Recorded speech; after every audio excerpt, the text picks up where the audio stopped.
Are you interested?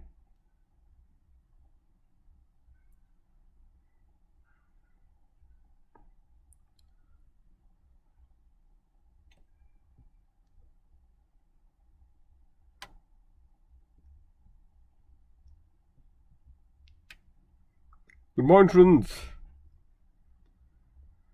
So, students, we will be starting on this particular, the TDS and TCS part, and we'll try to wrap up this particular important topic on the TDS and TCS. Students, in your examination, Betty, good morning.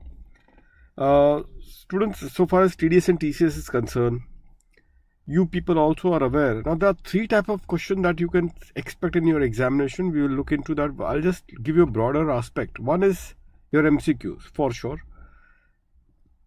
Second is that independent questions which are being set. Like the way they have done it in the last attempt also. They have set up an independent question on TDS and TCS. That was there. So last attempt as well, they have targeted some independent questions on that particular TDS and TCS topic. Apart from that, students, apart from that, there is also a case for a kind of a question that they will ask you on some one section, and they will ask you another sub question whether in this case the TDS will it be applicable or not, or TCS will it be applicable or not, something of that sort. So TDS and TCS, students, every attempt it comes for your examination, around 6 to 8 marks you can say easily comes from this topic. 6 to 8 marks is what is a stake which is involved from this topic, very important. So students, now the revision, students, that you should be doing so far as the topic is concerned, I will be making some compartments for all of you. Keep that compartments in mind, because that way it will help you to revise this topic very easily and comfortably. Amrita, good morning. So we will be doing those kind of an analysis, and that is precisely what we are going to target this important topic. Now the first particular point, students, is about the salary. It is in respect of the salary, students. Now, so far as salary is concerned, couple of attempt they have targeted this question on salary, so that is also there so far as the examinations are concerned. Now when it comes to salary, students, there is one typical question you can expect in the examination, and therefore you have to be very careful about this. So the possible question on salary, first of all, students, there is this salary. One important observation, students, to all of you. One is this salary 192, and then there is a new section 194P. There is a new section which is 194P, which has been introduced in this particular Finance Act. So 192 and 194P, the similarity of these two sections are, Bhagwati, good morning. The similarity of these two sections are that we don't have any rate of tax. What should be the rate at which the TDS has to be deducted? These are the two sections where we don't have the rate of tax, students, in this, for 192 and 194P. So here actually the one who makes the payment, the payer of the amount, he has to work out the tax liability. The payer of the amount, students, he will have to work out the tax liability, and that is the reason why they don't have any specific rate of tax. Now very quickly, students, let's look upon to this part. And here in this context, students, in this situation, all of you pay attention, students, to this one. Now, what is the scenario over here? In the context of T192, students, there is a two question which is expected herein. One very popular question is this, that whether the payer has to be the employer necessarily. Is this the first question that you can expect over here is about whether the payer has to be the employer, and the second one would be in 192 calculating what? Calculating the TDS that would be deducted. TDS to be deducted, that is point number 2. So one is about whether the payer can be the employer, that is point number 1, and the second one, students, happens to be in this context whether the TDS has to be calculating the amount of TDS to be deducted in the section 192. These are the two things. Now coming to the first one, students, the payer which is an employer part. If I have to look into this particular perspective, students, the payer to be an employer particular part, students. In this context, what happens? Students, in this context, what happens now? In this context of the payer being the employer, the question that is very popular is that supposingly a non-resident has his employee sent to the Indian client. So he has sent to a client based in India his employees. So accordingly, a foreign company is sending its employees to to a client in India for the purpose of some project work, for the purpose of some sort of a project work. Now the question that arises over here is this, that students, the question that arises over here in this case is this, that whether now first of all, as per the terms, the Indian client will have to make a payment of rupees 5,000 as a daily allowance to the employees of the foreign company who are working in that particular project. As per the terms, the Indian client will have to make the payment of say rupees 5,000 as a daily allowance to the employees of the foreign company. So the question that will be targeted to all of you would be that whether the Indian client who are making the payment, the Indian client who are making the payment of what, students? The Indian client who are making the particular payment to the employees of the foreign company, will they be required to deduct the TDS, students, in that particular case? What is your take on that, students? Will they be required to deduct TDS under section 192? That is important. Under section 192, will they be required to deduct the TDS, students? And the answer to that, students, so far as 192 is concerned, the TDS, will that be required to be deducted? To that the answer is yes, it would be. Students, yes, it would be. So TDS under 192 will be required to be deducted, because in this context, even if the point is this, that they are saying this, that students, that it is irrespective of the fact who is the payer of the amount, what needs to be seen for the purpose of the TDS under 192 is whether the person who is receiving the amount, who are the employees, isn't it? Whether the person who are receiving the amount in their hands, whether this particular amount, is it chargeable to tax under the head salary? Whether the person who is receiving the amount in their hands, whether the amount will be chargeable to tax under the head salary or not. This is the criteria that we need to decide. Bhagwati, employer and employee relationship is not there, because the one who is making the payment, he is not a particular, the one who makes the payment, that particular person is not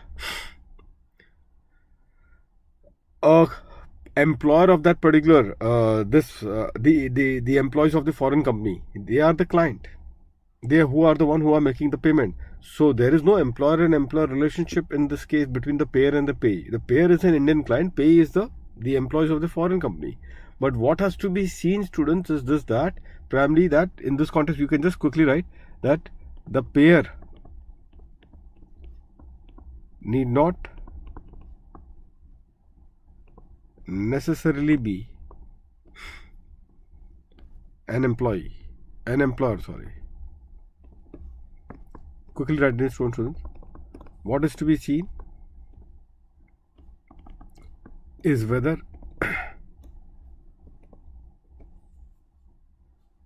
the amount received by the payee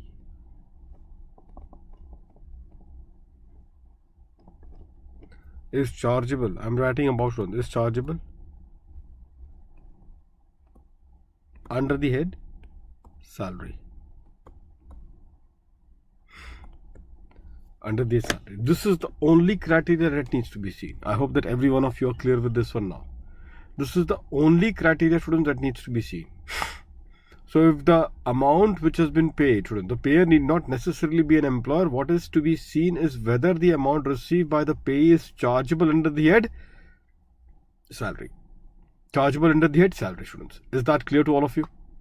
So obviously, when I am, as an Indian client, I am making the payment in the hands of the employees, this particular amount is chargeable under that salary, because these employees are receiving the amount in consequence of their employment with the foreign company. So because they are receiving the amount in consequence of their employment with their foreign company, accordingly the amount so received, will it be chargeable in their hands under the salary? And the answer is yes, students. Accordingly the amount will be chargeable in their hands under their salary. If that is the case, the payer who is the Indian client in this example, they will be required to deduct the TDS, students, under section 192. Now, what is the rate at which it will be targeted? At what rate the TDS will be deducted? The rate at which the TDS will be deducted would be given under section 192. 192 says average rate. The average rate at which the TDS will be required to be deducted, students. So, it's the average rate on which the TDS will be required to be deducted. Now, students, what is this average rate? Also, I will just put across to all of you the average rate part.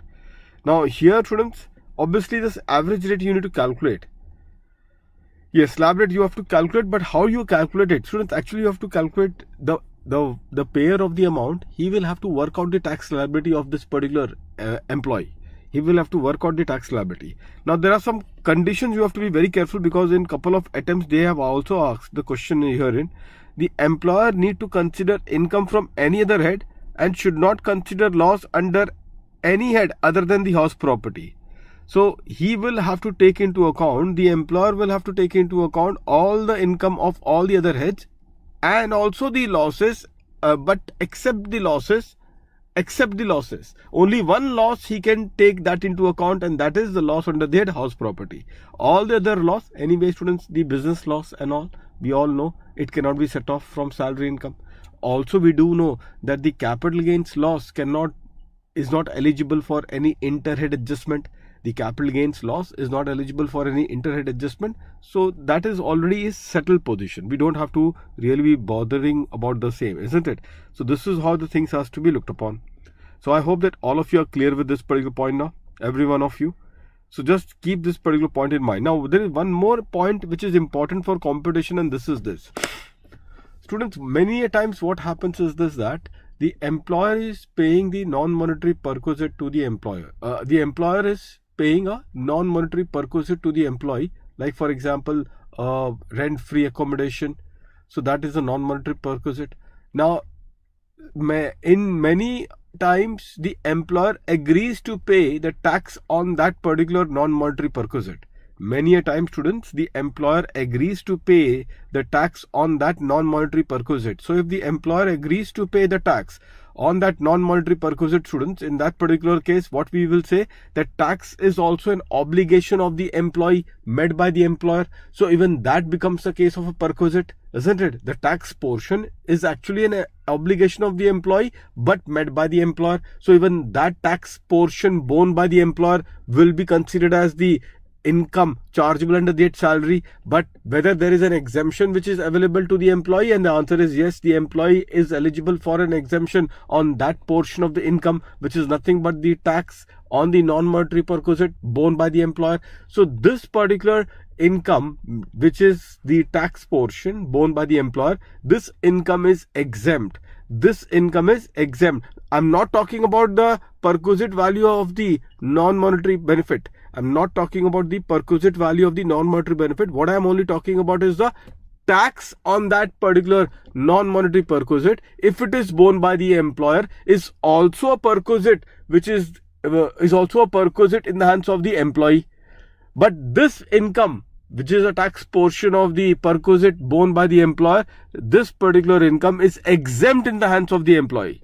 It is exempt in the hands of the employee. So if it is exempt in the hands of the employee, students, so the employer, while calculating the average rate under 192, he have to always be very careful that if they are giving any non-monetary perquisite, so the value of the non-monetary perquisite will be taken into account while computing the salary income or while computing the total income. But if the employer has also agreed to bear the tax on this non-monetary perquisite, then that tax portion, which is also a perquisite in the hands of the employee, this is eligible for exemption. So you will have to be very careful that this will be considered as an income which is exempt. The tax portion will be exempt and will not be taken into account. Okay.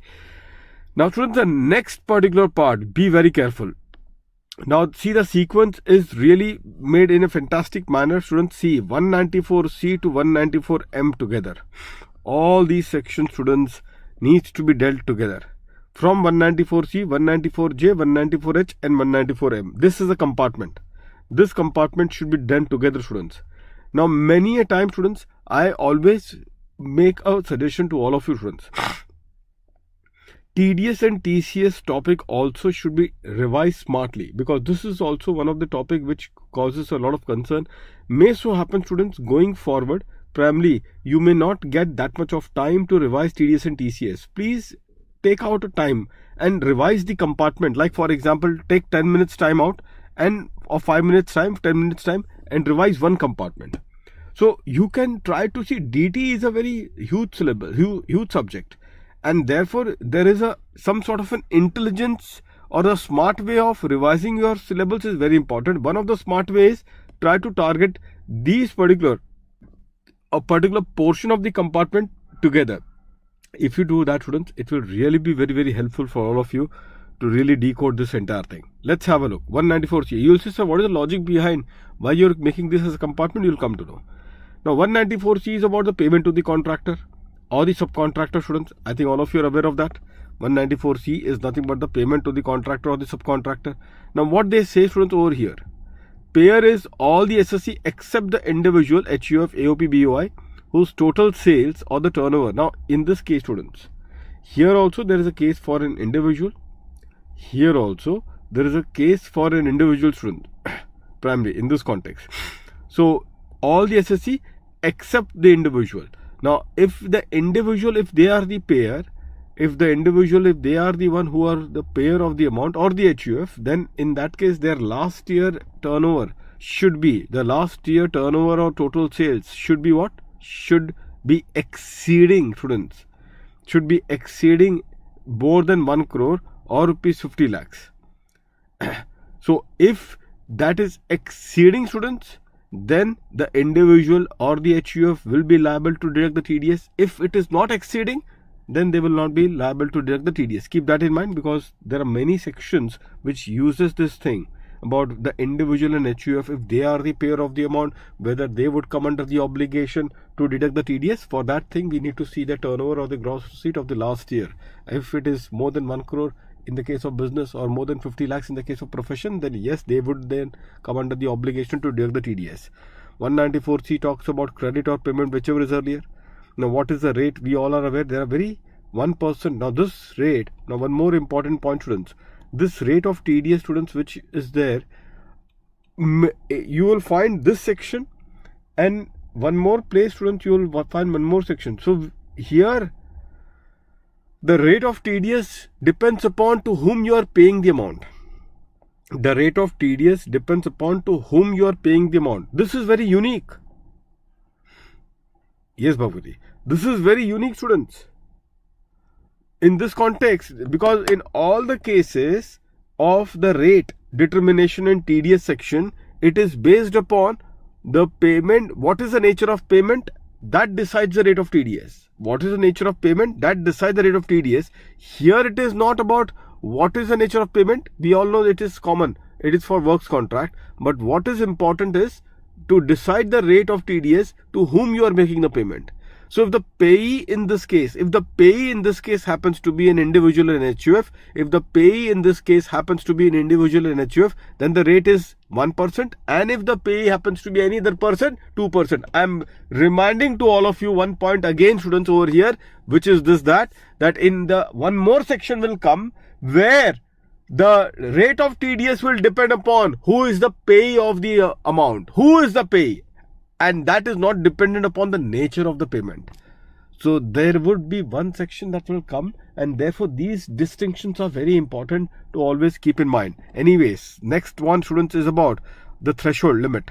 Threshold limit, I think all of you would be aware, 30,000 is for a single contract if you are making the payment. If the amount crosses beyond 30,000, students, then the TDS will come into play under 194C. Whereas if the single contract is less than 30,000, but in aggregate to that particular payee during the previous year, in respect of works contract, you have made a payment going beyond rupees 1 lakh, in that case also the TDS under section 194C will be deducted. Now students, here comes one important aspect, which is supposingly if the payment is of 35,000, rupees 35,000, then in that case, will you deduct the TDS on the entire 35,000 or will you deduct the TDS on only the excess portion? On the entire 35 or only on the excess portion, students? What is your take on this one, students? Quickly. So indeed would be excess, that is 5,000, or the 30,000 entire, or 35,000 in entirety. Indeed it is a case. Entire 35,000 the TDS will be deducted. Entire 35,000 TDS will be deducted. Why I am making this emphasis upon this one, Bethi? The reason is very clear, that in the TCS you will find that the TCS collection will happen over and above that. Same will also happen in one section over here, which is 194N. Same will also happen in one more section here, wherein the excess portion only will have the element of TDS to be deducted. So therefore there are few sections wherein only on the excess portion that there is a compliance required for TDS or TCS, not on the entire portion. But these range of sections that we are doing it over here, in these range of sections, the TDS or the TCS compliance, the TDS compliance is on the entire amount. If it crosses the threshold, then the TDS compliance would be on the entire amount. Is that clear to all of you, students? All of you are clear? So I'm making these groundwork ready for all of you, because in some few sections the things will change. So I'm making the things very obvious at the very start itself, so that you can easily compare between this versus that. Okay, fine. Now one exemption in respect of TDS. What is the exemption, students? I think all of you are aware of this one, Amruta, that this 44A, remember that 44A? So that is a 44A. If the payee is the one who falls in that criteria of 44A, meaning thereby he is engaged in the business of plying and hiring, that kind of a business, plus what? He does not own more than 10 trucks at any given point of time during the previous year. So if the Reliance Industry is making the payment to the contractor towards the transportation of the goods, and this particular transporter, the transporter does not own at any given point of time during the previous year more than 10 truck, students, then if that contractor will furnish the PAN to, if the contractor will furnish the PAN to Reliance Industry, then Reliance Industry will not, as a payer, they will not deduct the TDS, even if the contract value is more than rupees 30,000. Even if the contract value is more than rupees 30,000. But what if, students, here the game changes? What if he does not give the PAN, then what will happen? If supposingly this person does not give the PAN, then what will happen, students? Are you aware of that? If this particular person does not give you the PAN, then it will be a disaster. Why I say it will be a disaster? Because then in that particular case, forget 194C, your case will then be dealt by 206AA, and the rate of TDS there is 20%. This will be a disaster for you. This is what happens. In fact, this is also same criteria, students. If you remember in 194O for the e-commerce operator whose gross, the e-commerce operator where the e-commerce participant is an individual or HUF, there also the same criteria as there 194O. See, this is the kind of an interlinking that you should always look into it. There also there is this 194O where the e-commerce participant in that case is an individual or HUF, and his gross receipt from this particular the e-commerce transaction during the year is not exceeding rupees 5 lakhs. So there the criteria was monetary criteria of 5 lakhs. Here it is about the 10 trucks. There it was 5 lakhs. Here it is 10 trucks. There also the e-commerce operator who is making the payment to that e-commerce participant, they will not be deducting the TDS if this condition is satisfied. What is the condition?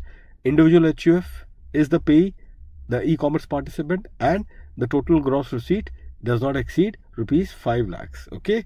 However, the only condition that needs to be complied is that the TDS, students, that the PAN has to be furnished by the e-commerce participant to the e-commerce operator.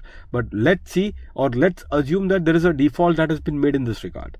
If we say that there is a default that has been made in this regard, so the next question comes, students. Jyoti, you know this would be a disaster. The disaster would be, forget 5% rate. Forget that 5% rate and all. Directly your case will jump into 20%. So this is the MCQ question which ICI really loves to ask and target in the examination. This is the kind of a question. So herein, if they don't furnish the PAN, so this is the two cases where the requirement of furnishing the PAN is there to get the exemption. This is the requirement of furnishing of the PAN is there to get the exemption. You don't furnish the PAN, your case directly goes to, your case, students, directly will go to where? Go to 20%, 206AA. This, if you allow me, students, just if you allow me, this is just what I can say, just a completely on off-track observation, students. In the transfer pricing law, but this kind of an interlinking, you people will get stunned. What kind of interlinking I'm doing it right now. In the transfer pricing also, students, what is the case? In the case of an international transaction, transfer pricing, what they say is this, that in the case of an international transaction, if you are maintaining the books as per 92D and the international transaction is reported in that particular, in that documents and the books as mentioned in 92D. So what happens? Then in that case, the difference between the arm's length price and the transfer price, the difference between the arm's length price and the transfer price will not be considered as an underreporting. It will not be considered as an underreporting, students. Okay? But you don't maintain the books now. You don't maintain the books. You don't report the transaction in this particular books and all. Do you know what they take a position? They take an extreme position, and the extreme position is that then in that case, the difference between the arm's length price and the transfer price, that will be considered as misreporting. Directly in extreme position. Misreporting means 200%. Forget that underreporting, there are two rates, 50% and 200%. So if you satisfy this criteria of reporting the transaction in the documents maintained under 92D, we will not even consider this as an underreporting, which means no penalty. But if you don't do this, then we will take an extreme position of what? Of misreporting. Vivek. Are you clear with this one? This is the extreme position. So I have given you three particular case of extreme position. One is here, wherein I will give you exemption if you are a case of a contractor who is not having more than 10 trucks at any given point of time during the previous year, and you are an individual in HUF. I will give you the exemption of non-deduction of TDS if that contractor will be furnishing the PAN. Same is also with 194O, the e-commerce participant who is an individual in HUF, if he furnishes the PAN to the e-commerce operator, but provided the e-commerce participant does not have a gross receipt going beyond rupees 5 lakhs, if he furnishes the PAN, then they will not deduct the TDS at all. But don't furnish the PAN, we will directly go to 20%. That is 206AA. I hope that every one of you are clear with this kind of a interlinking, which I've done it for all of you. Now, quick point, students, then we move to our next section. I'll just discuss with you quick points. Students, first of all, the definition of works contract. Students, definition of works contract. Now, this is a new particular amendment, which just keep in mind this particular part. So, works contract, students, generally what happens is that, as I think many of you would be aware, that in respect of my property, you are doing a work. A simple particular, in respect of my property, you are doing the work. So in that case, that kind of a work will be a works contract. My property, your work. It will be a works contract. Okay. People, what they started doing was, instead of I providing you the material, I ensured that the material was being supplied to you by my associates. Instead of I providing the material, I ensured that my associates were supplying you the material. So in that case also, earlier this was people have found out the loophole to avoid the TDS compliance of 194C. Now the law has amended, and work as per works contract definition now will include also the material which is supplied by the SSE or his associates. So if the work is performed on the material which is performed by the SSC or his associates, then even that will fall within the ambit of 194C. Apart from that, students, what else that we do have for this one? The broadcaster pays for, this is an important one, students, in this context, in this scenario. 2-3, just be very careful, students. These are important points. Now, students, couple of quick points, students. Herein, Star TV appoints Balaji Telefilms, and they want 52 episode of family-oriented, 52 episode family-oriented TV serials to be made by Balaji. Accordingly, there is a work contract which is already in existence, and in consequence of that work contract, Balaji Telefilms is preparing that 52 episode serial. If this is the nature of the work which Balaji Telefilms is doing for Star TV, then this consideration paid by Star TV to Balaji Telefilm will be subject to TDS under section 194C. But let's take another example. Where Balaji Telefilms already has made 52 the serial, already they have made it, and they are in search of the broadcaster, the TV channels who will host those particular 52 channel television series that they have made. So already if you have made it on your own and then you are checking out with Star TV agrees to host it. Now that payment which Star TV will make to Balaji Telefilms, in that case, will this be considered to be a works contract? Will this be considered as a payment towards the work contract? Answer is no. These TV series was made by Balaji Telefilms without any work contract which was there in existence. And hence Star TV will not be required to deduct the TDS under section 194C. I hope that every one of you are clear, Amruta. So every one of you are clear, students. That exactly is the point. And if that is the case, students, I come to the third particular point, Bhagwati. Students, now please pay attention.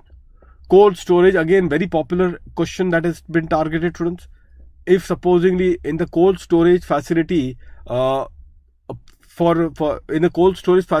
am paying a rent, they will ask you a question in a very confusing manner.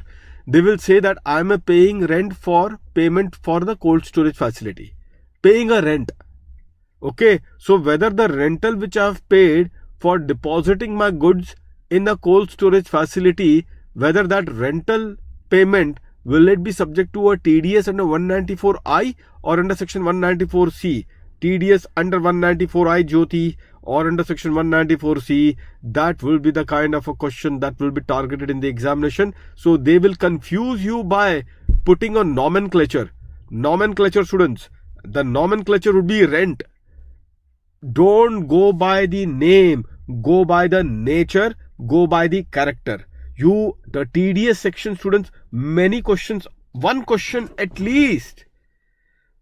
Bhagwati, Jyoti, one question at least. You will find a question which is based on the nature of payment or the character of payment. One question, the characterization of the payment, one question always is there. So I am paying you a rent for the purpose of what? For the purpose of depositing my goods in your cold storage facility. So because the name is rent as per the contract, because the name is rent which I am paying it to you, whether the TDS will fall under 194I or whether it will fall under 194C, the name will misguide to all of you, students. The name is going to misguide to all of you. Don't go by the name. It is simply there to misguide you. Go by the nature, go by the character. Tell me here, is it a case of a works contract or it is a simple renting agreement? What exactly it is? Is it a simple renting agreement or it's a works contract? Renting agreement means like I want your particular a place to deposit my goods. What exactly it is? If you are choosing a cold storage facility, it is not like a normal warehouse. Students. Please always be very careful. because the cold storage will preserve your goods. So the goods are to be preserved and not to be stored. One is a storage versus preservation. So if it's simply a storing the goods, yes, then in that case it could be a case of a rent under 194I. But if it is preserving the goods, then it is a case of a works contract. It's a responsibility that I need to preserve your goods primarily, and that will make a case of a works contract under 194C. Storage versus preserving. So if it is a preserving, what cold storage does, it goes under 194C. If it is preserving, what cold storage does, it goes under 194C. If it is storing in a warehouse, then in that case, students, it will go under 194I. I hope that every one of you students are clear. Fine. Yes. So preservation 194C, that is cold storage, and the storage of the goods in a warehouse is 194I. You can just keep this particular point in mind, and that is it, students. Let's move on to the next section now. 194J. Again, an important one, students, here also. In this context, students, in this scenario also, by the way, students, this in 194J, 194H, 194J and 194H, same thing which we discussed in 194I will be applicable. Oh, sorry, 194C will be applicable. What is that? For an individual. So if the payer of fees for technical service in 194J or the payer of brokerage and commission in 194H, the next section, if the payer happens to be an individual or HUF, then the obligation to deduct the TDS will arise if in the last year the turnover does not exceed the threshold of 1 crore or 50 lakhs as the case may be. Same criteria is there, because unfortunately this is superimposed over here. The case law is being superimposed. So therefore you may not be in a position to view this, but that is what it is. Okay. So same criteria of individual and HUF also applies over here as well. Now coming to this one. Payment for fees for professional technical service, royalty and non-compete fees. Now again interlinking, students. I'm going to do one interlinking for all of you. There are, how many payments are there, students? Professional, technical, royalty and non-compete fees. So professional, technical, royalty and non-compete fees there are 4 payments. Now if you see, the rate is 10%, but in one case it could be 2%. Which case it will be 2%, we'll see that. Now 30% per annum separately for each mentioned contract. So if it goes like this, students, 25,000, I have done a 4 contract with a person. So with a particular person, I have done a 4 contract. In one case, I am paying him a professional fees. In another case, I am paying a technical service. In third case, I am paying him a royalty. And in fourth case, I am paying him non-compete fees. So from that same person, I have done 4 contracts. And for each contract, I am paying him 25,000 rupees. So in aggregate, it has gone to 1 lakh. But individually, it is not going beyond 30,000. And because individually it is not going beyond 30,000, students, then in that particular case, whether the TDS under 194J, will that be required to be deducted? To that the answer is no. The TDS under 194J, students, will not be required to be deducted in this particular context, students. Is that clear to all of you? No TDS. But have a look, students, to 194I. Bhagwati, Amrita, Jyoti. Have a look to section 194I. 194I, students, is a case of a renting part, isn't it? Now renting of what? Renting of, it could be plant and machinery, it could be equipment, it could be land, it could be building, it could be furniture. Okay, so supposingly I have taken the entire factory on a rent, and each element I'm negotiating with him. So for plant and machinery, I'm paying him 1 lakh per annum. For the land portion in that factory building, I'm paying him 30,000 rupees, and the building of the furniture, I'm paying him another 30,000 rupees, and for the building portion, I'm paying him, say in this context, 1 lakh rupees. So I am making the payment for plant. This is for plant. This is for your land. This is for your furniture, and this is for your building. This is the payment that has been made. Now the threshold is 2,40,000 per annum. threshold is 2,40,000 per annum. Will I be looking into this threshold on an individual basis or should I go on an aggregate basis? What should I be doing in this particular case? Will I be going on an individual basis or should I go it on an aggregate basis? What is your take, students, in this particular case? What is your take, students, in this particular case? Would it be going in an individual basis or would it go on an aggregate basis? It has to be aggregated over here. That is the real particular distinction that you should always appreciate in this case. Here it goes aggregate, whereas what, students? Whereas if you see section 194J, there the 4 particular different category, for each category the threshold would be decided upon. Whereas over here, whether the TDS under 194I will it be applicable or not, then in that case you will add all the renting agreement in respect of plant, furniture, fittings, land, building, and only if the aggregate of payment exceed the threshold of 2,40,000, only if the aggregate of the payment exceed rupees 2,40,000, that the compliance of TDS will come into play. Vivek, is that clear to all of you? I hope that every one of you are clear with this one, because this is also one of the questions that has been asked. Okay, fine. Now, apart from that, students, what else? Now, many a time, students, just be very careful of this royalty part. Students, be very careful of royalty part, because many a times this royalty, they ask you a question in a different way altogether. Students, tell me one thing.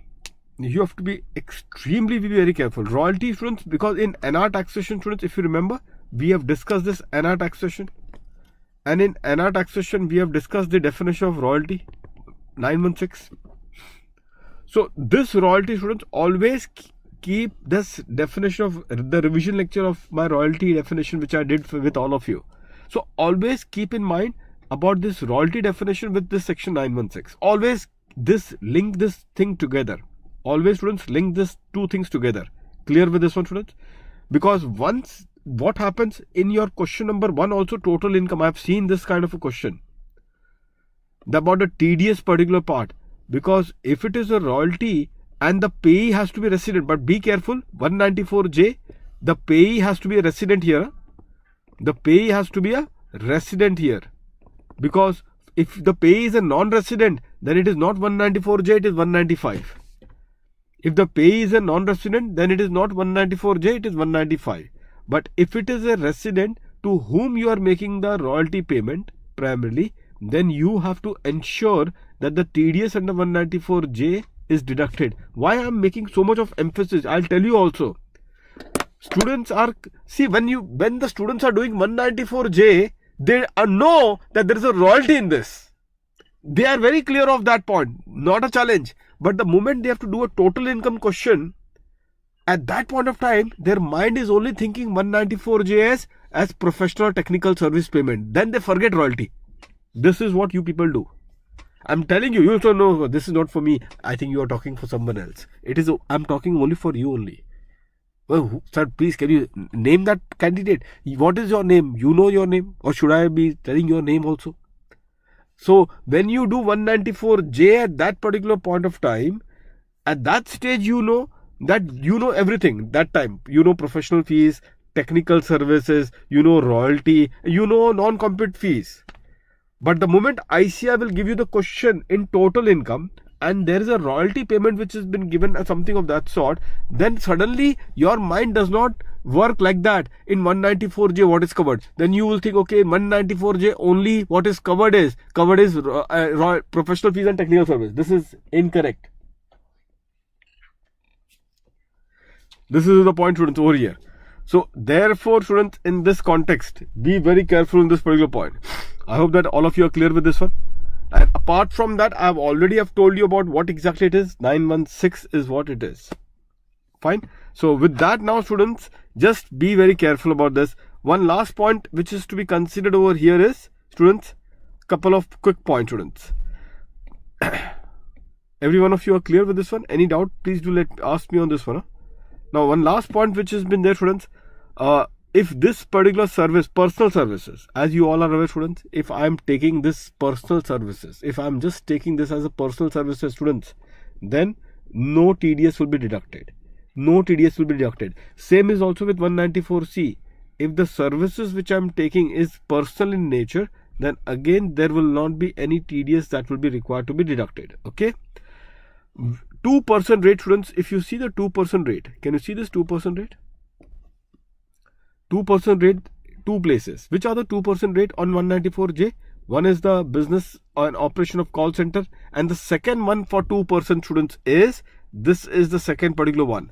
If it is a technical service, but if the technical service is not in the nature of a professional service, repeat with me students, if the technical service is not in the nature of a professional service, say a normal AC repairing in the office, AC repairing in the office can also be argued that this is a technical service. For argument's sake, I am talking about it.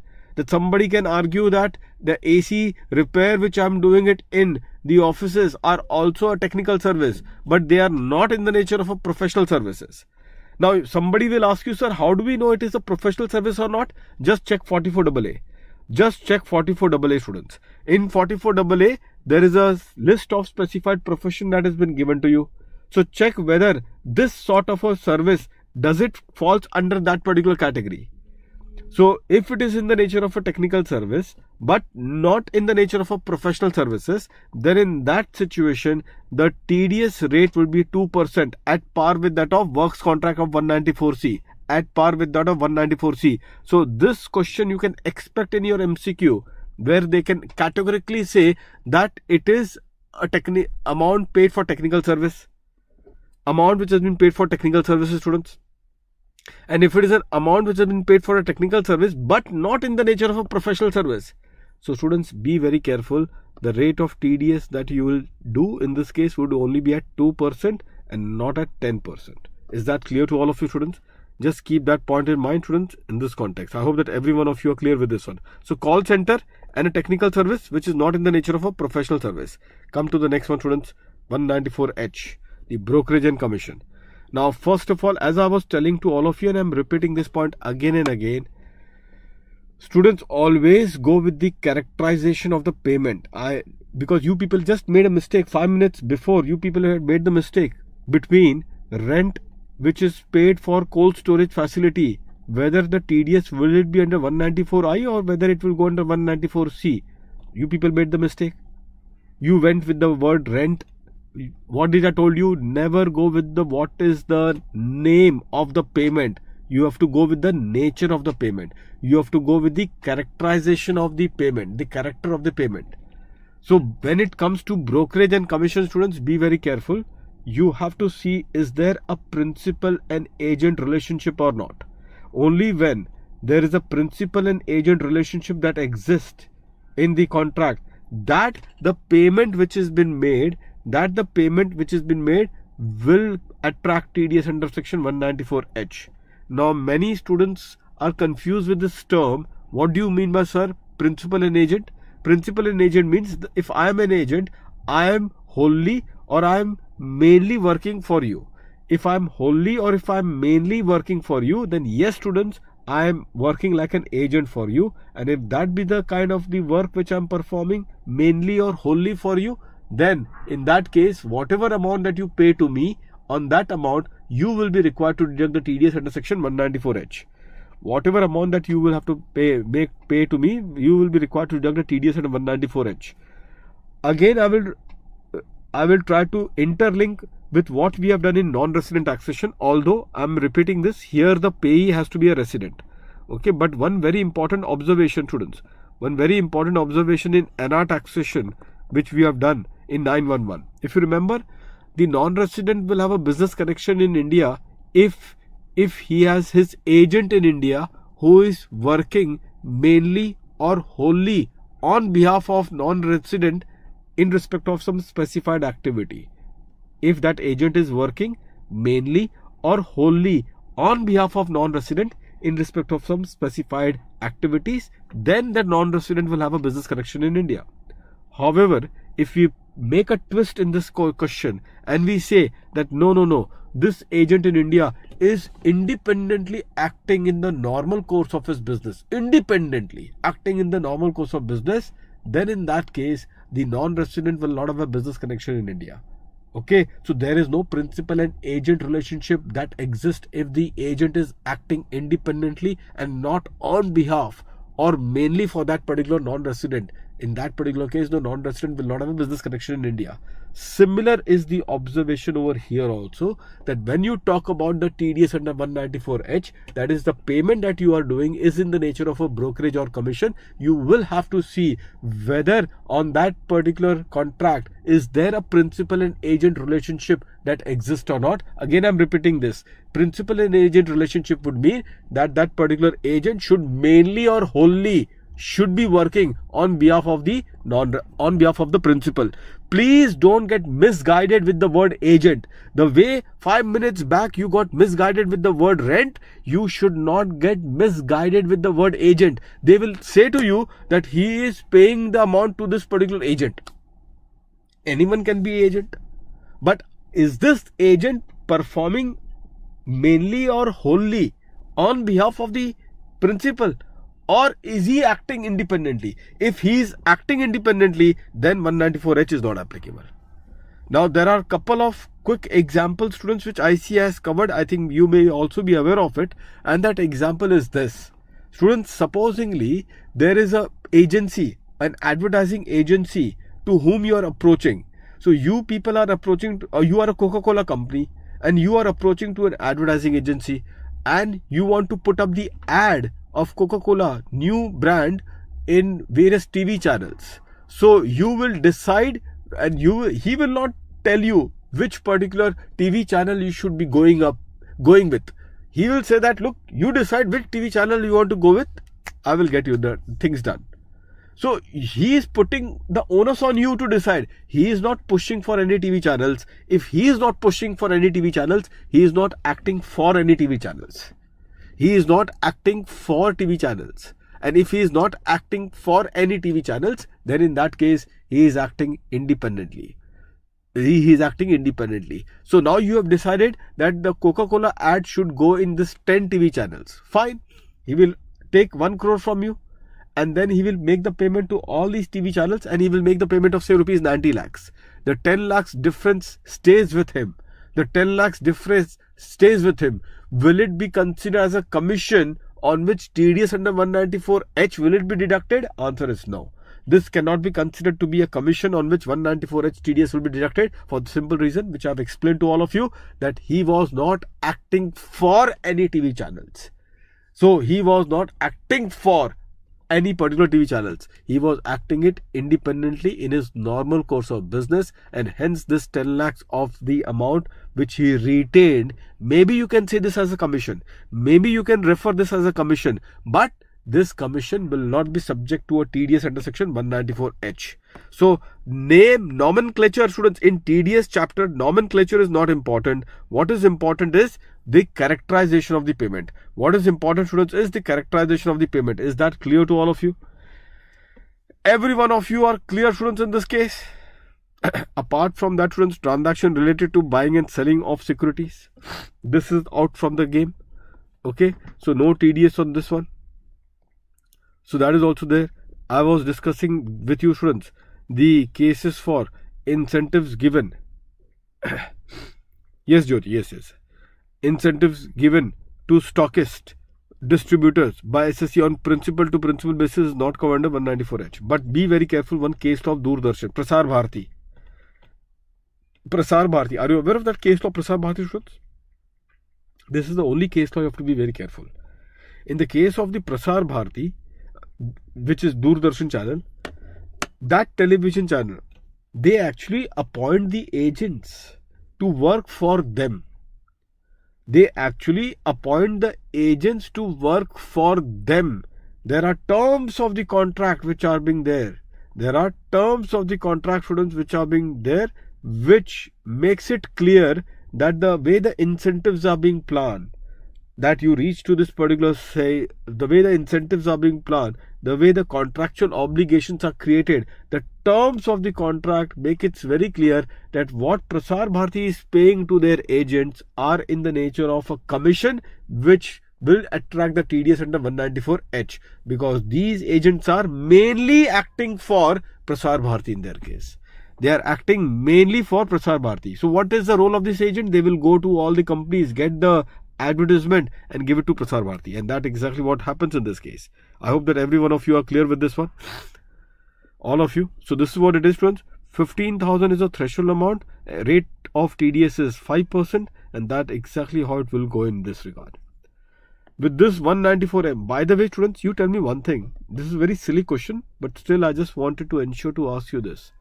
Will you, when you talk about TDS at 5% or whatever rate that we have seen so far in the various sections, will you load with the HEC? Are you going to load this up with HEC? Or 5% means 5%, or are you going to load with the HEC, students? Quickly tell me the answer. What are you going to do in this particular case? What are you going to do in this case? Will you load the HEC in this case, students? Never, ever, ever, ever, students. Even think of loading the HEC when it comes to the specific section when the payee is a resident. When the payee is a resident, yes, Bhagwati, only when the payee is a non-resident, that the rate specified in all these sections, when the payee is a non-resident, that the rate will have the loading of the HEC. But in all the cases where the payee is a resident, then whatever rates which are being specified in all these sections will have no loading of HEC. So this was just for my satisfaction that you don't make this blunder in the examination. Such blunder, students, are not spared, I'm telling you. And it has a lasting impact in the mind of the examiners. If you make this blunder, it has a lasting impact in the mind of the examiner. So therefore, just be very careful. 194M, the next particular point, students, it's again, now this is why 194M has came into picture, because this case cannot fall under 194J, 194C and 194H.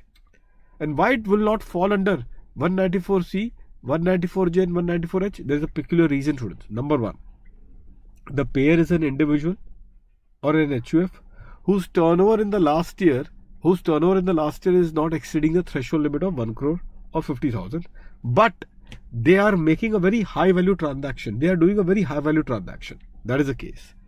Or the second case, why 194M is getting applicable is because the payer is in individual and HUF.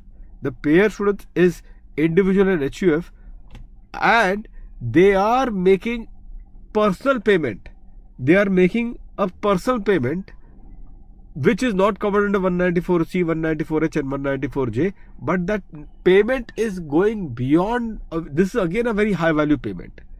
So because of these two reasons, students, because of these two reasons that 194M has been created. Number one was when the payer is now not an individual or HUF, when the payer is an individual and HUF, but their last year turnover is not exceeding the threshold of 1 crore and 50 lakhs, and they are doing a high value payment. The second case is the payer is individual and HUF primarily, and they are utilizing the services. Which services? Covered in 194C, 194J and 194H for their personal purpose. And therefore, that payer is not required to deduct the TDS under those sections. So, this is the case. The failure to apply 194C, 194H and 194J in the hands of the individual and HUF, the failure to apply 194C, H and J in the hands of individual and HUF gave rise to 194M. Gave rise to 194M, but again I am repeating, this is only for a high value transaction. And the value should be more than rupees 50 lakhs. So the individual and HUF is paying what? Paying to either to a work contractor, or the nature of payment is a fees for professional and technical service, or he is making the payment of brokerage and commission. Then in that case, if the value is more than rupees 50 lakhs primarily, then this individual and HUF will be required to deduct TDS irrespective of irrespective of two things. Number one, the last year turnover of this individual and HUF, is what, friends? Is less than 1 crore 50 lakhs. And second, it is irrespective of the fact that the services consumed is for personal purpose. So it is irrespective of that, the TDS obligation will come into picture. Is that clear to all of you, students? Every one of you are clear with this one, students? All of you? Fine, students. Then in that case, 194M comes into play. The rate is a median, 5% is the rate, so that they can bear it. So with that, students, I will take the thing further. Now you tell me, students, 51 lakhs is what they have paid. 51 lakhs is what they are making the payment. So the TDS to be deducted, would it be on 1 lakh or on entire 51 lakhs? If 51 lakhs is what they are paying primary, so the TDS, will it be deducted on 1 lakh or entire 51 lakhs? In this context, on 1 lakh or on 51 lakhs, entire 51 lakh, students. This excess of 1 lakh, this excess amount is applicable in 194N, we will see later, and also in the TCS section that we will see. There only on the excess portion that the compliance has to be made. Coming now, our compartment is over. So now, students, please tell me, when you revise it, I told you earlier, I am telling it to you again. When you will revise it, you will revise 194C, 194J, 194H and 194M together. Is that clear to all of you? So this is one compartment. Is that clear? Now, the another compartment for all of you is this. 194I and 194IB. 194I and 194IB is your another compartment, which is in respect of rent. Now, the criteria, students, for the rent is the same. Just what you have discussed above, that if the payer of the amount, say for example the tenant who is making the payment, if he happens to be an individual in HUF, then the obligation of deducting the TDS will arise only if the last year turnover is going beyond 1 crore or 50 lakhs. Now, one important correction that you should be very careful about it. Please don't use the word tax audit applicable in the last year. Never use this word. Earlier it was the case. Earlier they have used the word tax audit, but now they have removed the word tax audit. Earlier, students, they have used the word tax audit, but now they have removed the word tax audit. Are you aware of that? Are you aware of this particular point, that earlier they have used the word tax audit? Last year, if the individual or HUF was subject to a tax audit, only then in the current year they will be required to deduct the TDS on the payment made. But the word tax audit is removed. Now, instead of tax audit, they are giving you a particular threshold that if it is for a business, it should go beyond 1 crore. If it is for a profession, then the turnover should go beyond 50 lakhs. Can anyone tell me why they have done this? Quickly, Shud. 20 seconds I am giving it to you. Can anyone tell me why they have done this? Why they have replaced the tax audit with this particular specific amount threshold being given? Why have they done this point, students? Quickly.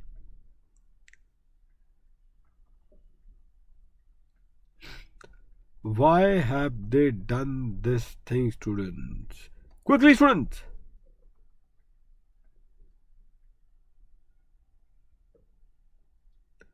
And the reason for it is because now 44AB has another threshold of tax audit of 10 crores. 10 crores is also one of the criteria. So somebody can argue that okay, his turnover although is exceeding 1 crore, but he is still not liable for a tax audit because what? Because for him the turnover on 44AB is 10 crores, not 1 crore. Why? Because of the he is receiving the amount through banking mode.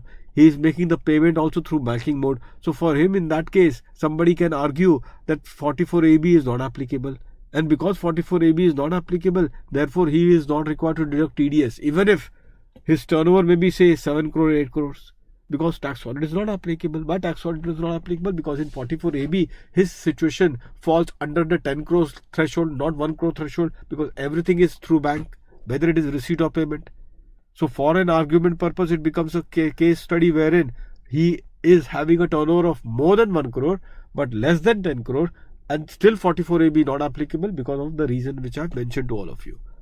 So therefore, they have to replace 44AB with this specific turnover threshold, and the turnover threshold is more than 1 crore or 50 lakhs. So be careful. Again, this can be a question that they can think of it. That look, his turnover was 2 crores. He is not required to deduct the TDS. He is not subject to a tax audit. He is not subject to a tax audit. And therefore, in this regard, they will ask you a question further, that whether this particular person, is he under the obligation to deduct the TDS? Whether this particular person, is he under the obligation to deduct the TDS? And the answer is yes. He is under the obligation to deduct the TDS, even though he may not be subject to tax audit. Is that clear to all of you? One more particular angle, be very careful. These are the permutation combination which ICI does in the exam. And the another angle, students, is this, that they can tell you that this SSC's turnover is 1.5 crores.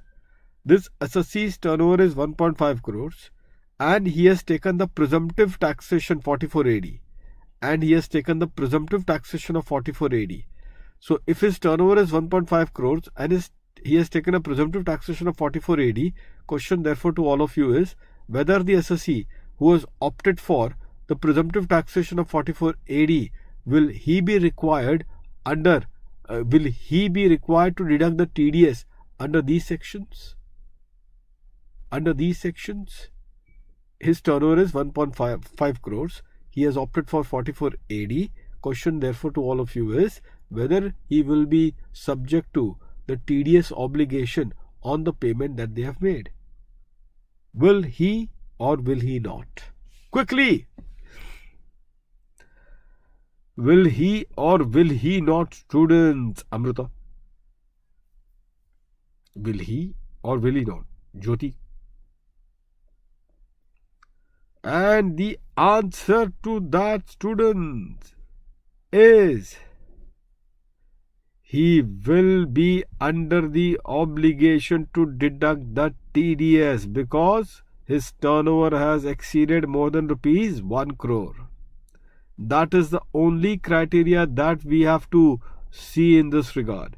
We will not be required to go further to investigate whether you are required to deduct the TDS, whether you are subject to a tax audit, whether you have opted for 44AD and all. This becomes irrelevant criteria. These are the criteria which are there only to confuse you in the examination. You just will stick your neck on the turnover of 1 crore or 50 lakhs as the case may be. That is what you are going to deal with it. Is that clear to all of you, students? I hope that all of you are clear with this one now. In this context, all of you are clear with this one now, students, on this context. Fine. Every one of you are clear with this one, students. Students, if you allow me just a 5 minutes break. Will you allow a 5 minutes break, students? 5 minutes, students, you can revise it. Only 5 minutes maximum. Students, you also will take 5 minutes break. 5 minutes break, students. All of you take it and please come. Quickly, students, in 5 minutes time. Which means 11:20. Which means 11:20.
Friends, welcome back.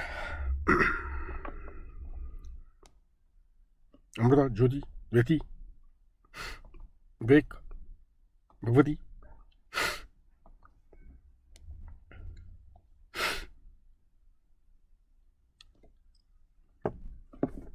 So friends, this is what it is. So therefore, just be very careful about this kind of a question. So friends, I'm telling you again, I'm bothering you again, 4480. So even though your turnover may go beyond 1 crore and you have opted for 4480, because in 4480 the threshold is 2 crores. The threshold there it is 2 crores. But you will say, if you are making the payment, then you will be under the obligation to deduct the TDS. Suppose English friends, he has not deducted the TDS. Let me say to you this, that he has not made the payment, students. Chances are very high that he may not make the payment. So if he has not made the payment, now my next question to all of you is that, what is the consequence? This person is doing 4480. Will you disallow the expenditure? Students, this person is doing 4480. Okay, now what I'm interested to know what you are going to do in this case then. Are you going to disallow the expenditure? Quickly! Students,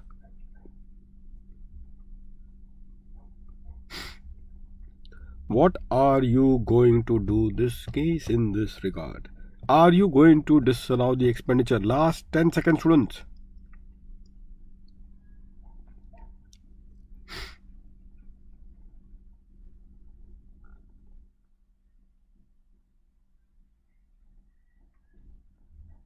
Amrita, where is the question of disallowance, students, over here? Where is the question of disallowance? Tell me this, where is the question of disallowance here? Why he will disallow the expenditure?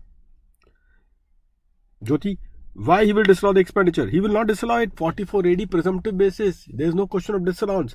Then in that case, many students are then asking, then sir, what is the consequence if he doesn't disallow, if he doesn't deduct a TDS, where his turnover is more than 1 crore but less than 2 crores and he has opted for 4480. So all the income will be computed on a presumptive basis, and you are saying that in this particular case he will not be required to deduct, there will not be any disallowance on non-deduction of TDS. So what is the consequence? The consequence, students, would be he will be termed as an assessee in default. And if he is termed as an assessee in default, there would be a penalty that would be imposed. And the penalty amount under section 221 would be equal to the default that he has committed. So whatever is a TDS that he should have deducted, that much of the amount will be the penalty that will be imposed on him under section 221. Apart from that, there will also be interest. Apart from that, there will also be interest that is also would be going to be applicable. Is that clear to all of you, students? This is the kind of the question please expect in the examination. Anyways, rent, students, we have discussed this part of rent part, students, in this context. So what else, students, that is there to be discussed herein?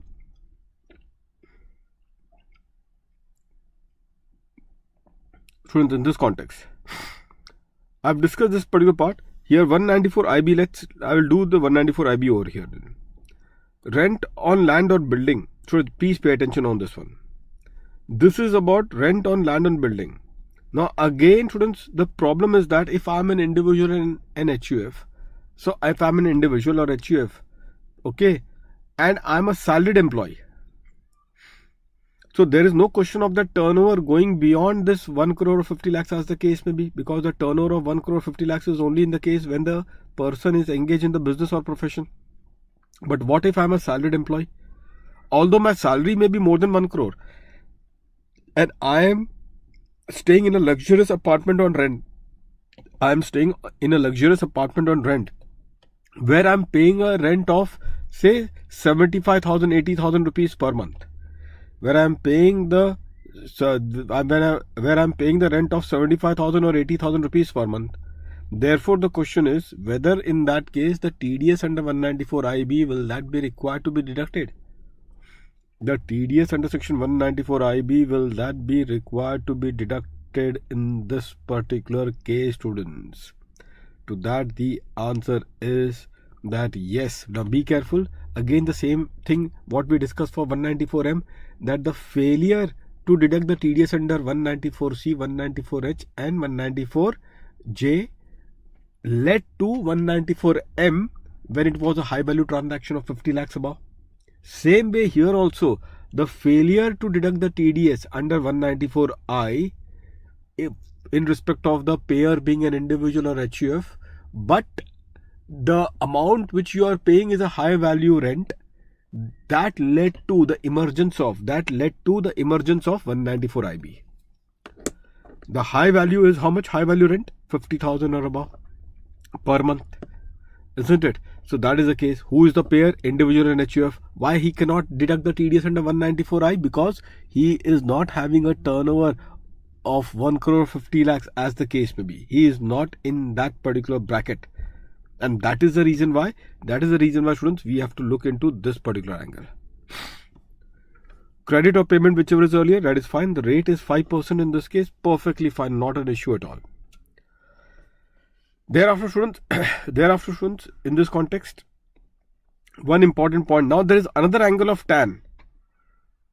Now, students, just imagine this. All these obligations, students, which are being there herein. Okay. Can you tell me, students, when they have to deduct TDS? In 194IB, when they will have to deduct the TDS? The TDS will be required to be deducted only in the last month of the previous year or the last month of the tenancy. I think all of you are aware of that. Last month of the previous year or last month of tenancy. I think all of you are aware of that one. Last month of the previous year or the last month of the tenancy. For the last month of the previous year or the last month of tenancy, if the property is vacated during the year. Apart from that, students, the next particular point which is also equally important is that the maximum amount of TDS, there is an upper limit of TDS. This is again a unique to 194IB only. There is no section in TDS wherein an upper limit is designed. That this is the maximum amount of TDS. No section in TDS has got this kind of an upper limit. This is the only section of 194IB where an upper limit has been designed that your TDS, what you pay, will not exceed what, students? Will not exceed what? Exactly, students. The TDS amount will not exceed your last month particular rent. The last month particular rent that you will make the payment. So whatever is the TDS amount that will be there will never exceed the last month rent that he is going to pay when he will come under the obligation to deduct the TDS. Because the intention of the government is very clear that look, we are not that interested in the TDS collection. We are not using the TDS as a resource to collect our revenues. What we are only interested is to keep a track of the transaction that has occurred. Keep a track of a high value transaction that has occurred. This is our only motive.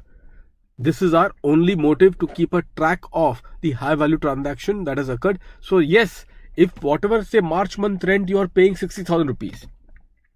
Okay, but the total year, because the TDS would be on the entire year payment of the rent. So if the entire year total, if I have to take, then it comes to around, say, 75,000 rupees, the TDS amount. And the last month rent that you are paying in the month of March is only 60,000 rupees. So your TDS liability under 194IB will be restricted to rupees 60,000. Is that clear to all of you? Will be restricted to rupees 60,000 rupees. I hope that every one of you are clear with this one, and that exactly is the point. Yes, Jyoti, your observation is correct. So one question that Jyoti is asking is this, that there are two types of deposit. One is refundable deposit and another is non-refundable deposit. Whether a non-refundable deposit, can it be considered in the nature of a rent? And the answer is yes. Because this is not going to be returned to the tenant. So if it is a non-refundable deposit or non-adjustable deposit, if it is a non-refundable deposit, then always keep in mind this, that this will be what? This would always be considered to be a case of a rent. But if the deposit has to be returned, back to the tenant, then that will not have the character of a rent. On that, no TDS will be required to be deducted. If the deposit will be adjusted against, if the deposit can be adjusted against the rent amount, the outstanding rent. If the deposit can be adjusted against the outstanding rent, whether in that particular case this deposit also will take the character of a rent, and again the answer is yes, because it can be adjusted against the outstanding rent. So again, on that deposit the TDS will be deducted. I hope that all of you are clear with this one. Now 194, 193, student. Now the next bracket. So how you are going to revise, students? Quickly tell me how you are going to revise.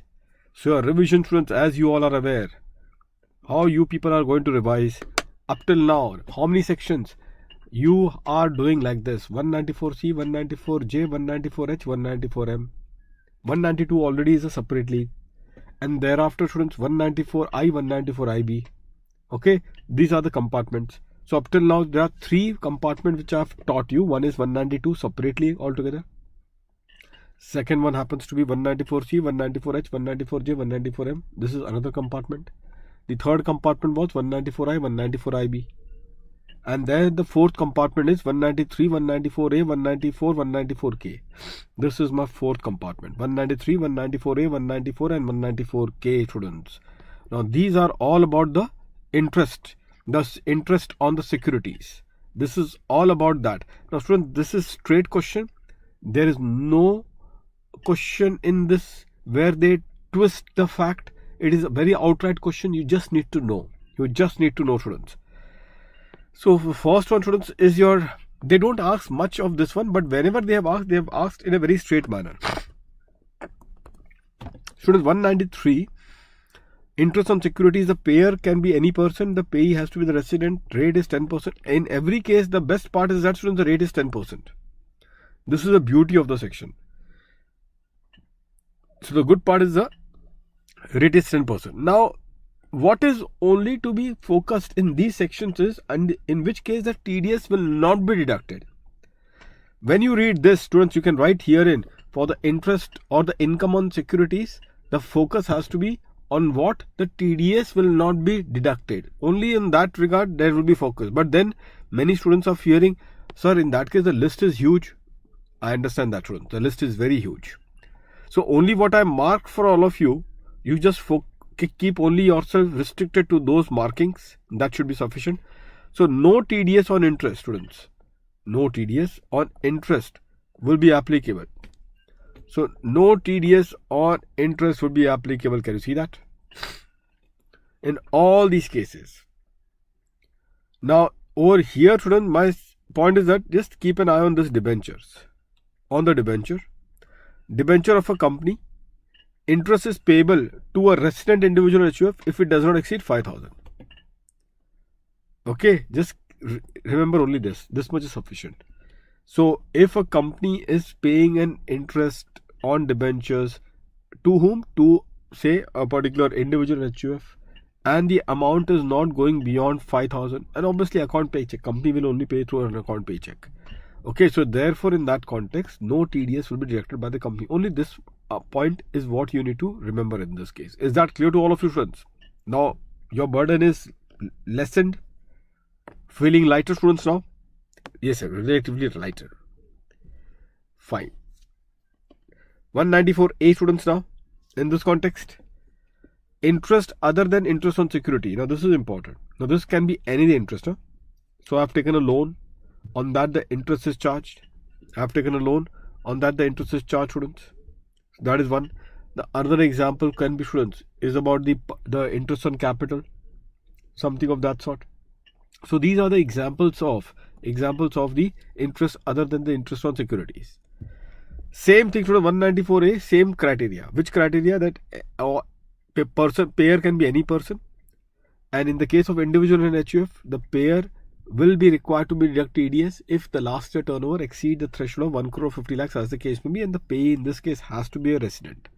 Credit of payment, which was earlier 10%, I think that's the rate. Students, here I should tell you that just remember these two things because they have targeted ones. Although I must also admit, the question that was targeted was when this was very new amendment. But since it has been targeted, we'll show some respect to this two threshold amount which is there for us. One is 40 and another is 50. 40,000, students, would be if the payment is made by banking company engage in the business of banking or the post office, that is fine. But here also same thing. If the payment is made to the banking company, but in the case of resident senior citizen, for a senior citizen we have got a higher threshold of 50,000. For a senior citizen we have got a higher threshold of 50,000 students. So just you can quickly students read this one, all of you, quickly in this context.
So students, can you see this one? This was a case of a resident senior citizen.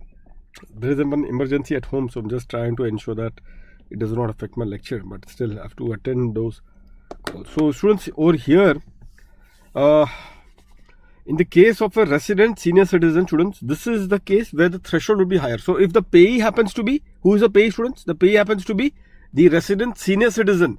Resident senior citizen, then the threshold amount is higher. Students, therefore, this is the point that you should always keep in mind. And if it is the normal, this is student, this is the normal case. This is the normal threshold limit of 5,000. In respect of any other case, like I have taken a loan from you, students. Students, I have taken a loan from you, and I am paying you the interest. I am paying you the interest of say rupees 4,000. In that case, I will not be required, students. I will not be required to deduct the TDS in this case. I will not be required to deduct the TDS in this case. Students, what about the fixed deposit? Can you tell me fixed deposit? For fixed deposit, will you check 193 or 194A? For fixed deposit, students, will you check 193 or 194A, students? Quickly. Quickly, students. No. Where you will check? First of all, answer this. Where you are going to check for FD purpose, will you be checking in 193 or 194A over here? Last 5 seconds, students, now. Last 5 seconds.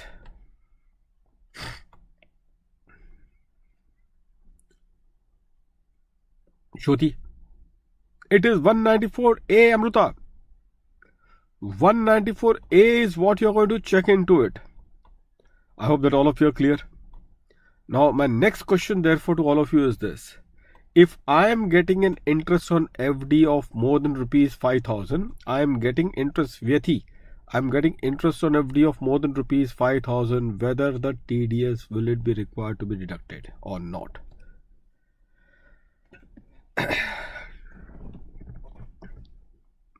Whether the TDS will that be required to be deducted or not, students? What is your take, students, on this one? Quickly.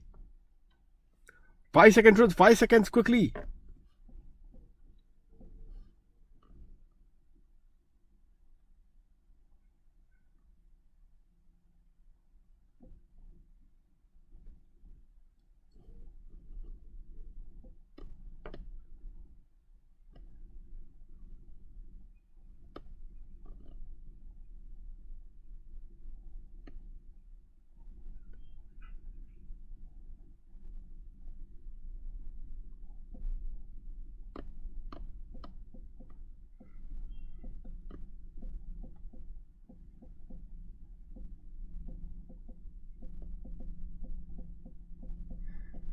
And the answer, students, is that on FD, TDS will be deducted.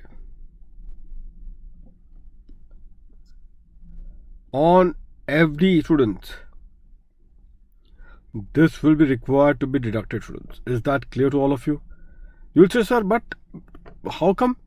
What is excluded, students? Be careful. If supposingly in my saving account, I have deposited say rupees 5 crores and on that I have got interest of say 75,000 or 5 crores, so interest of say rupees 5 lakhs. Interest of 5 lakhs, students. Now you tell me, if I have got interest of rupees 5 lakh, students, in this context, so you tell me, students, whether in this case TDS will it be deducted? TDS will it be deducted? Quickly, students. If the interest amount paid on saving account is rupees 5 lakhs, that is the reason why, Jyoti, I am using the word 5 lakhs. That's why when you said 40,000, I was conscious about that. So deliberately I raised the limit to 5 lakhs. 5 lakhs of the amount, students. Interest on the saving. So deposit is 5 crores. Interest paid is 5 lakhs by the bank. So whether in this case TDS will it be deducted? Have a look, students. Interest, there are no TDS if. Can you see that? No TDS if. Point number 6. Point number 6. Can you see this one, students? I'll just enlarge it. I will enlarge the font, students. Don't worry. Interest, so no TDS if. There are many points, of which one point is, what is the one point? Interest on deposit. Interest on deposit other than what, students? Other than the time deposit with the bank. So it means what? So therefore, if it is a time deposit, then TDS is applicable, subject to the limits and all. Then the TDS is applicable. But if it is other than time deposit, students, if it is other than time deposit, then on that, if the interest is paid by the bank, if the interest is paid by the bank on other than time deposit, whether there would be an exemption from TDS, and the answer is yes. And that is why I told you about this particular point. That is why, students, I told you about this point. I hope that all of you are clear, students. So no TDS.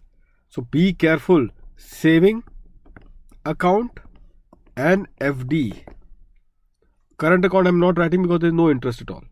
Current account I am not writing because there is no interest at all. So saving account, students, and the FD. So saving account, herein no TDS. Here the TDS will be deducted. Here the TDS will be deducted. I hope that all of you are clear with this. Don't make the mistake. Blunders can be made in the examination, student. Shall I proceed further now? With your permission. Now one more important point, students, is this. One thumb rule, because this is actually not to do with this topic. This is to do with the business trust and all. This is to do with what, students? The business trust. Now, students, you will realize that in business trust topic, this is not to do with this one. But still, point number 9 is important because they can angle that with business trust. Students, you know the SPV is there. The SPV is paying the interest. The SPV is there. They are paying the interest. Interest to whom? To the business trust. So the SPV is paying the interest to the business trust. So the business trust will be giving a loan to the SPV. Okay, so therefore interest is paid by the SPV to the business trust. But this interest income will not be assessed in the hands of the business trust, but will be accessible in the hands of the unit holder. Which implies this, that in the hands of the business trust, this interest income is exempt. So if the interest income is exempt in the hands of the business trust, will they be eligible for a full exemption in this case? Will they be eligible for a full exemption? Yes. That is exempt in the hands of the business trust. So if it is exempt in the hands of the business trust, the SPV who is paying the interest, the SPV who is paying the interest to the business trust, will they be deducting the TDS? Will they be deducting the TDS? Answer is no. They will not be deducting the TDS. But if business trust is now making the payment of interest, if the business trust, if they are the one who are making the payment of interest, now to whom? Because obviously there will be a pass through, because this interest would be accessible in the hands of the unit holder. So at that point of time, whether the business trust will they be required to deduct the TDS because it is accessible in the hands of the unit holder, whether it will be subject to the TDS provision, and the answer is yes, it will be subject to a TDS provision, students. I hope that every one of you are clear with this one. So this is how the angle would be established. And the last one more notable point which I just want to discuss with all of you is about the partnership firm. Where is the partnership firm? This point number 2. Can you see that, students? Paid or credited by the firm to its partner. Paid or credited by the firm to its partner. So obviously the interest on capital, which you all are aware. So in that case, the interest on capital paid by the firm to its partner, on that no TDS will be deducted in this regard under 194A. No TDS. Apart from that, point number 1 is the simplest point. If the recipient of the interest is bank or the government or the LIC or UTI, then in that case also, if the recipient, who are the recipient, bank, LIC, UTI or the other governmental organization, then in that context also no TDS will be required to be deducted. I hope that every one of you are clear of this particular point. Are you all clear with this, students? Every one of you? So this is the positioning which you have to be very careful about it. Okay, students, just one thing, just I think this example I'll just clarify once. If the bank is making the payment of FD, you say the interest will be deducted. If the bank is making the payment of FD, you people are saying that the interest will be deducted, but don't forget the limit. When the bank is the one who are making the payment, then the limit is 40,000 40,000 above if it is a normal person, whereas if it is a resident senior citizen, then more than 50,000. Only then that the TDS will be required to be deducted by the bank. Only then the TDS will be required to be deducted by the bank. Just keep that in mind. Huh? This FD part with the bank, then this is what it would be. I hope that every one of you are clear. Dividend, students, I think all of you are aware of this one. So dividend, students, I think the dividend income is taxable. I think the amount also, it is whether it is a deemed dividend or normal dividend. The dividend is not taxable in the hands of the shareholder. Any dividend, normal dividend or a deemed dividend, the dividend is not taxable in the hands of the shareholders. So therefore, when the dividend is going to be paid, students,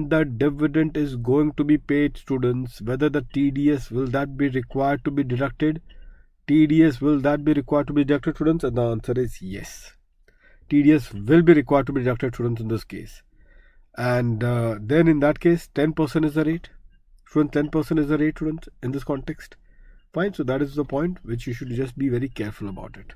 It's a simple one. Just keep this angle in mind, TDS part. Thereafter, students, the next part which I'm skipping over here is 194B and 194BB, the casual income. Students, the casual winnings. Then this is the next compartment. Only one particular point which is there. If the winning is in kind, then what? If the winning is in kind, students, then what? Either wholly in kind or partly in kind in cash. Then what? So students, in this case, the one who is going to distribute the winning, they will have an obligation. I think all of you are aware of the obligation, that they will have to collect the amount which is equal to the TDS, and only then they will release this particular.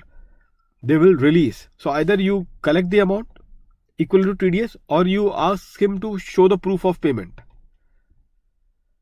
Let him show the proof of payment. If the payer of this winnings in kind, if they releases this particular winnings without securing the TDS amount, or without the proof that the payee has made the payment in respect of such particular amount winnings, then the payer would be the one who would be responsible. The payer would be the one who would be responsible, students, in this case. So he has to pay it from his own pocket, students. He will have to then pay it from his own pocket. That is the point, and this is what you just need to be careful about. This rest of it is not that relevant to be considered. Now the best part, students, here one more point, students, is an NR part. One more point before I can forget this one. Can you see this one, students? In all the sections, the payee was a resident, but here the payee, students, The payee can you see this one, students? The payee can also be a non-resident. So when a non-resident who is getting this winning or race horse and all those stuff, then for that the TDS will not be under 195. For them students, the TDS will be under which section? 194B and 194BB. Is that clear to all of you? So there is no 195 for winnings so far as the non-resident is concerned. For any winnings, whether the payee is a resident or non-resident, the TDS will be under 194B and 194BB. And therefore, my caution to all of you, this is a silly mistake that you people will do. So if whether it is a resident or non-resident, if the TDS will only be under 194B or 194BB, then be very careful about the HEC part. So if the payee happens to be a resident, then the TDS would be 30%. But wherever in this context this would be there, so there, if your non-resident is there, so just be very careful to top it up. Top it up with the HEC students. I hope that all of you are clear with this one. Now students comes the next three, or may I say the next compartment, students. From 194I till 194F. Can you see that? Up till 194A. So up till now, how many compartment, students? Let's recap. 192. Thereafter 192C, 194J, 194H, 194M. After that it was 194I, 194IA. 194IB. After that, students, it was after that? 193, 194A, 194. So 193 interest on security, 194 interest other than interest on security, and 194 was an interest on dividend. After that 194B, 194BB.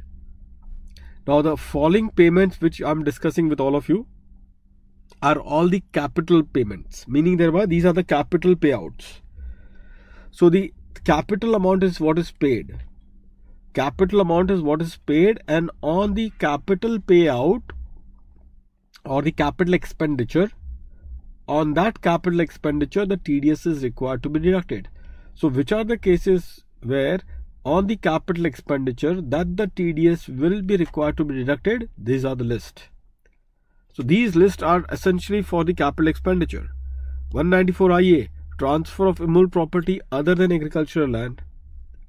I think you are aware of this one. 50 lakhs is a threshold, students. Be careful. The moment you touch 50 lakhs, the TDS will be deductible. 50 lakhs or above. 1% is the rate. I think all of you are aware of this one.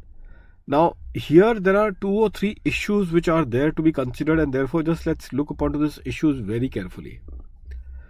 So one is about, students, the factor that people can try to manipulate this 50 lakhs figure, and they can show this that the basic selling price is 35 lakhs only, and thereafter there is a split up done for the remaining charges.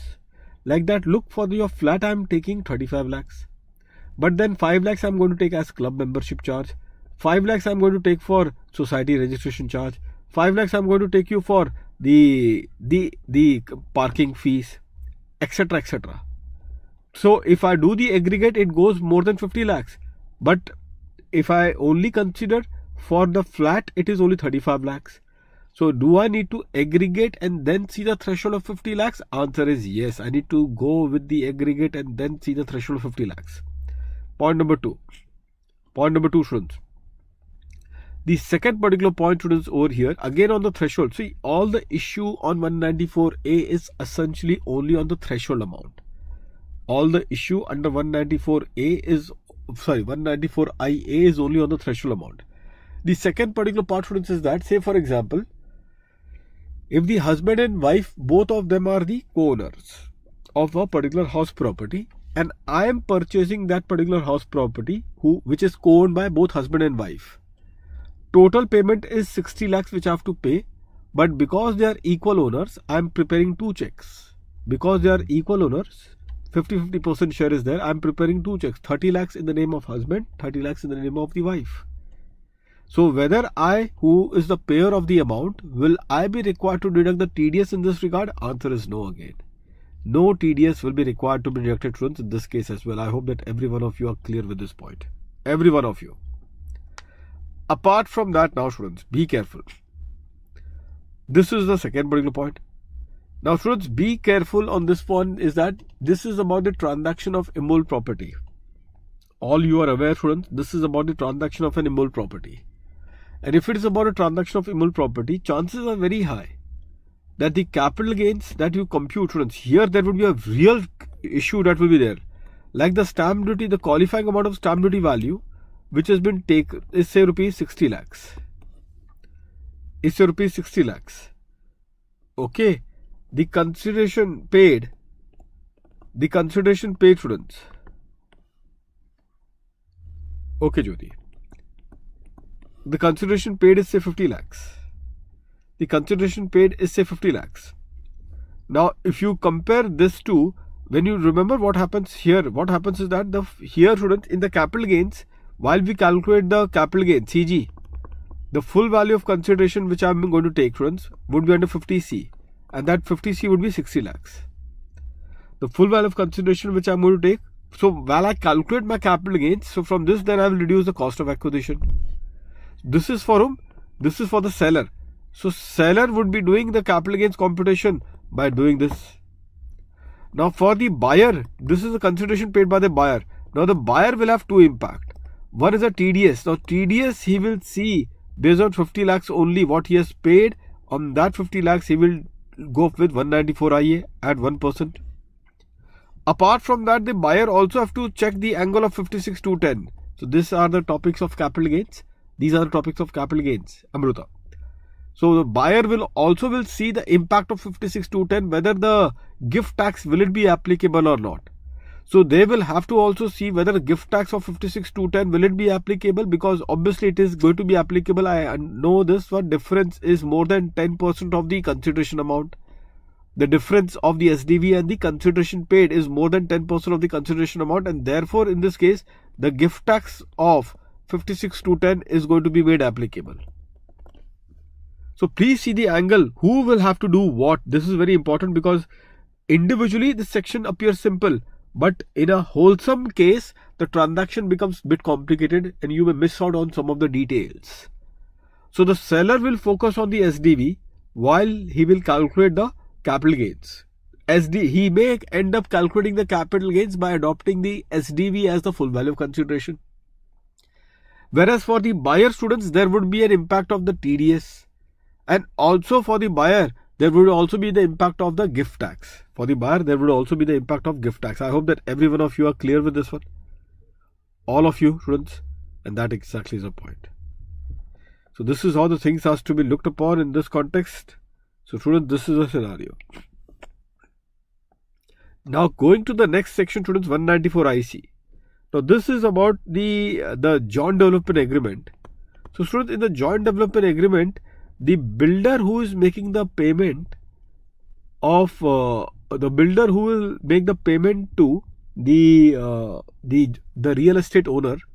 So the builder who will make the payment to the real estate owner, on that payment, only on the cash component, only on the money component, because obviously the builder will also give the new property in the newly constructed building to that real estate owner. So the builder will be required to deduct the TDS under 194 IC only in respect of the cash component, the money component of the consideration which the builder will pay to the real estate owner, and the rate would be at 10%. And the rate would be at 10%, students. That is what it would always be considered. Okay.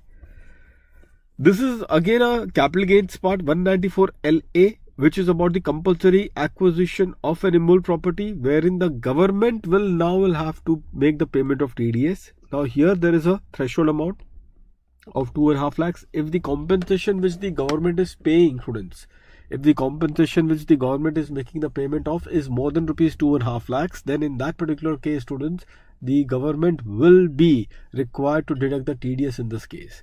The government will be required to deduct the TDS in this case, and accordingly the rate of TDS would be 10%. The rate of TDS would be 10%. It is one thing which is there. Only one unique point, students, is this. Only one unique point, because this can be there in the examination.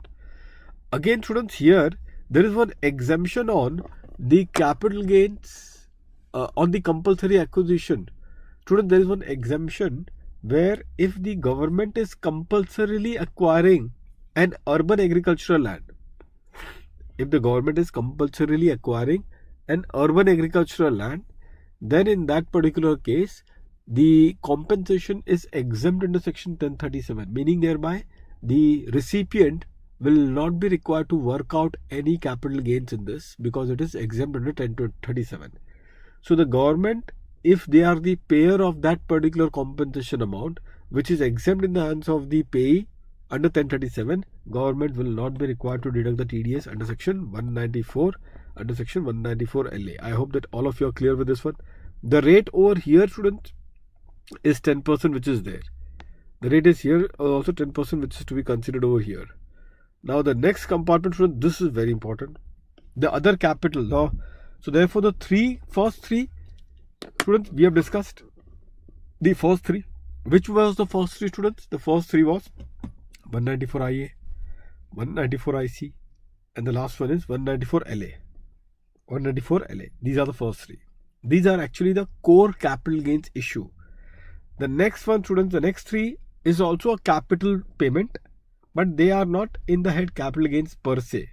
They are also like a capital payment, but they are not more or less the capital gains, that hardcore capital gains provision. The first three is all about the real estate.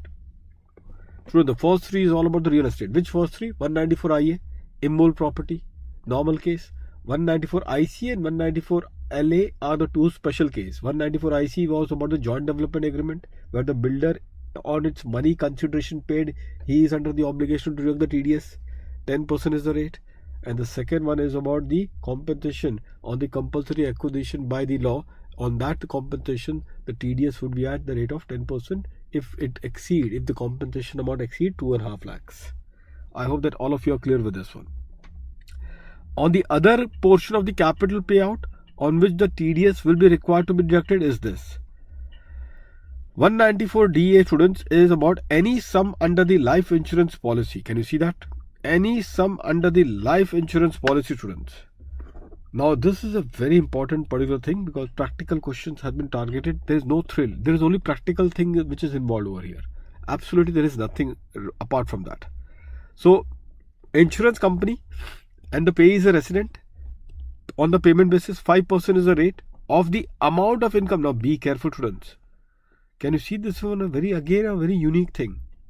Up till now, the TDS was required to be deducted only on the payment which has been made, whereas over here, the TDS is required to be deducted on what, students? On the income component.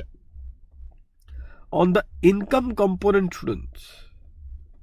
So that is the TDS that is required to be deducted over here. So here the payer, which is the life insurance company, will end up calculating the income component in that particular, the life insurance proceed which they pay to these person. Life insurance proceed which they pay to these person. They will have to see how much is the income component in that particular proceed. Income component in that particular proceed. That they need to work it out.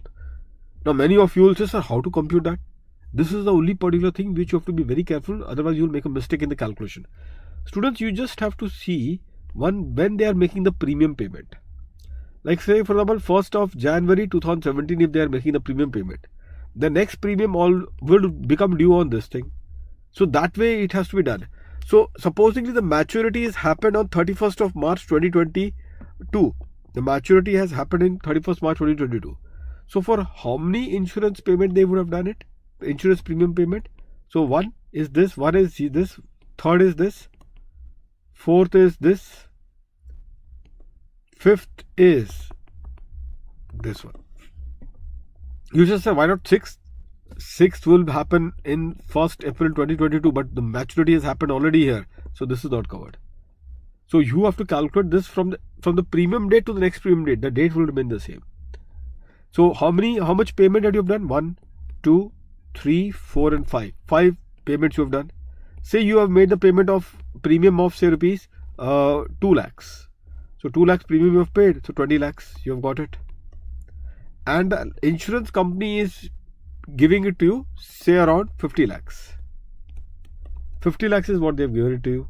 So how much is the income component that you have received from the insurance company? No, this is 10 lakhs. Sorry, this is 10 lakhs. So the income component, students, that you have received in this particular case is 40 lakhs.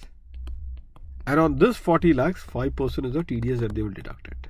Is that clear to all of you, students? Is that clear to all of you? Now you have to be very careful about this one. This, if it is 1 lakh, what is this 1 lakh? Amount of payment or the income component? What is this 1 lakh about? So they have given you the threshold of 1 lakh per annum. What is this 1 lakh per annum? Any idea behind this one, students? This 1 lakh per annum, which they are talking about it, is it the payment or the income component? If the payment is less than 1 lakh, is that what they're trying to say? Or the income component in the payment is less than 1 lakh? What is your take on this one, students? Is it about the payment or the income component? Quickly!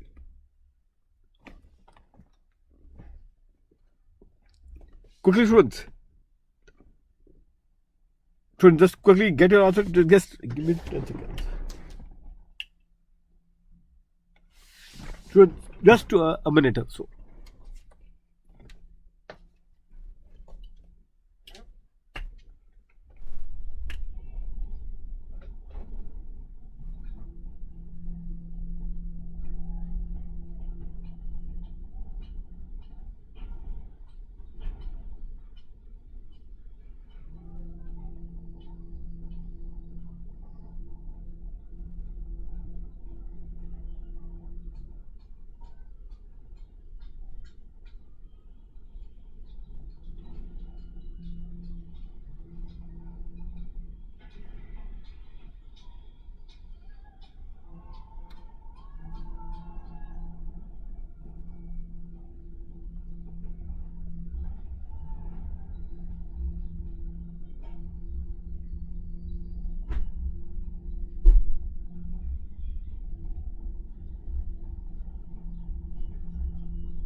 Rithi?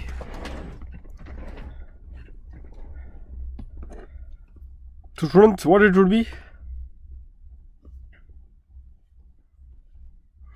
The income component or the payment, students? Are you sure with this one, students? In the compiler, students, can you tell me the TDS chapter? Which page TDS chapter comes? Quickly, students, quickly! In the compiler, can you tell me, students, quickly the TDS chapter, where it comes?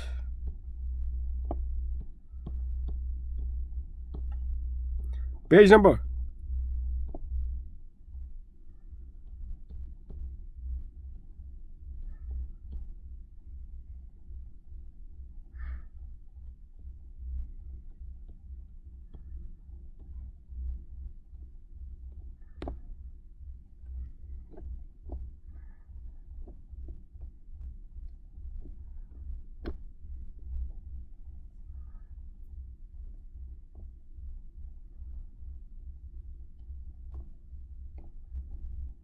399 students. 399.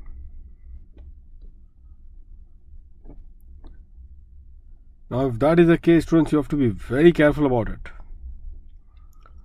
There's a question I just wanted to share with all of you. So this is an important particular point that you are in, and you have already offered your explanation over here. So that is the reason why I'm keen to take you through to this particular compiler question. One question, students, of compiler, which I'm keen to take you through, is this question. Page number is, students, 34405. Determine question number 359. Determine the applicability of provision of TDS under 194DA in the following case. Mr. X, a resident, is due to receive 4.5 lakhs on 31st March 2022 towards maturity of LIC policy taken on 1st April 2019, for which the sum assured is 4 lakhs. Although we haven't touched upon this one, students, but I'll just talk about what is the sum assured concept. Students, we all know that there is an exemption which is there available under 1010D. Exemption which is available under 1010D. Now, what is the exemption under 1010D all about? The 1010D exemption, students, is about the fact that if your premium, if you have taken the policy before 1st of April 2012, if it is before, then the premium paid should not exceed 20% of the sum assured. The premium paid should not exceed 20% of sum assured. Whereas if you have taken the policy on or before 2012, on or after 2012, then the premium paid should not exceed 10% of the sum assured. That is what the provision is. Now, with that particular provision, students, in mind, in this context, what happens is this, that if you have to check whether your premium which you are paying, is it within the ambit of, is it falling within the scope of assurance, that 20% or 10% of the sum assured, depending upon when you have taken the policy. If it is falling within the ambit of that, no TDS on the payment made. But only when it is exceeding that threshold of 10% or 20%, as the case may be, only then at that point of time you will look upon to the concept whether the TDS will be deducted or not. Now, coming on this one, students, question number 359. Determine the applicability of the provision for TDS at source under 194DA in the following cases. And what is that? Mr. X, a resident, is due to receive rupees 4.5 lakhs on 31st of March 2022 towards the maturity proceed of LIC policy taken on 1st of April 2019. So policy is taken on 1st April when the sum assured is how much? 4 lakhs. And the annual premium is 1,10,000. I can easily say, students, that in this case, the premium that he is paying is huge. It is more than 20%. It is more than 10%. We can easily say that the premium is 1,10,000. Sum assured is 4.4. So in that particular case, it is more than 10%. So if it is more than 10%, TDS will be deducted. How much he is making the payment? 4.5 lakhs. Now, when he is paying the premium on 1st April 2019, 1st April 2020, isn't it? And thereafter 1st April 2021. 1st April 2021. Now, for 3 years, he has made the payment of 3.3 lakhs. Because the amount he is getting is on 31st of March 2022. So, 4.5 lakhs minus this. He has got 4.5 lakhs minus this. So, how much is the income component? 1.2 lakhs. On 1.2 lakhs, how much is the rate? 10%. So, that is the TDS that will be deducted. So, 1.2 lakhs, 5%, sorry. 5% is the TDS rate. Come to the next one. Mr. Y, a resident, is due to receive 3.25 lakhs on 31st of March 2022 on LIC policy taken on 31st March 2012, for which the sum assured is 3 lakhs and the annual premium is 35,000. Now, obviously, students, you can just see 35,000 over here. Policy is taken before 1st April 2012. So, 20% is this. I can easily say that the sum assured 3 lakhs, and this is just about 10%, just about 10%. But the fact that the policy is taken before 1st April 2012, therefore 20% is the maximum threshold, and therefore it is exempt, completely exempt. Come to third one. So no TDS in this case. The third one in this case, Mr. Z, a resident, is due to receive 95,000 on 1st of August 2020 towards the maturity proceed of LIC policy which is taken on this date. So 10% would be the considered, for which the sum assured is 90,000. Students, for which the sum assured is 90,000. and the annual premium is how much, students? Annual premium is 15,000 rupees. The annual premium, students, in this particular case is rupees 15,000. Did you all got this one? So if the annual premium is rupees 15,000, students, in this particular context, accordingly, students, if the annual premium was rupees 15,000, now you all can do this particular thing, students. All of you, with this particular point, is it more than 10%? Yes, it is more than 10%. But what has to be seen? Income component or the maturity proceed? What has to be seen? Can you see that? This is where you people have gone wrong. It is not the income component. It is the maturity proceed. Is that clear to all of you? Now, I'll tell you where you people would have made a mistake. I'll tell you, students, now where you would have made a mistake. With your, you'll say, but the answer would have been the same, no, sir? Answer would have been the same. In both the cases, TDS is not deducted. But the reason that you have to give it is not that the income component is less than 1 lakh. It is the maturity proceed should be less than 1 lakh. Now, let me make you wrong in your observation. Here, if I say instead of 4.5 lakhs, let me make this as 4 lakh. Let me make as 4 lakhs. So then I will do 4 lakh minus 3.3 lakhs.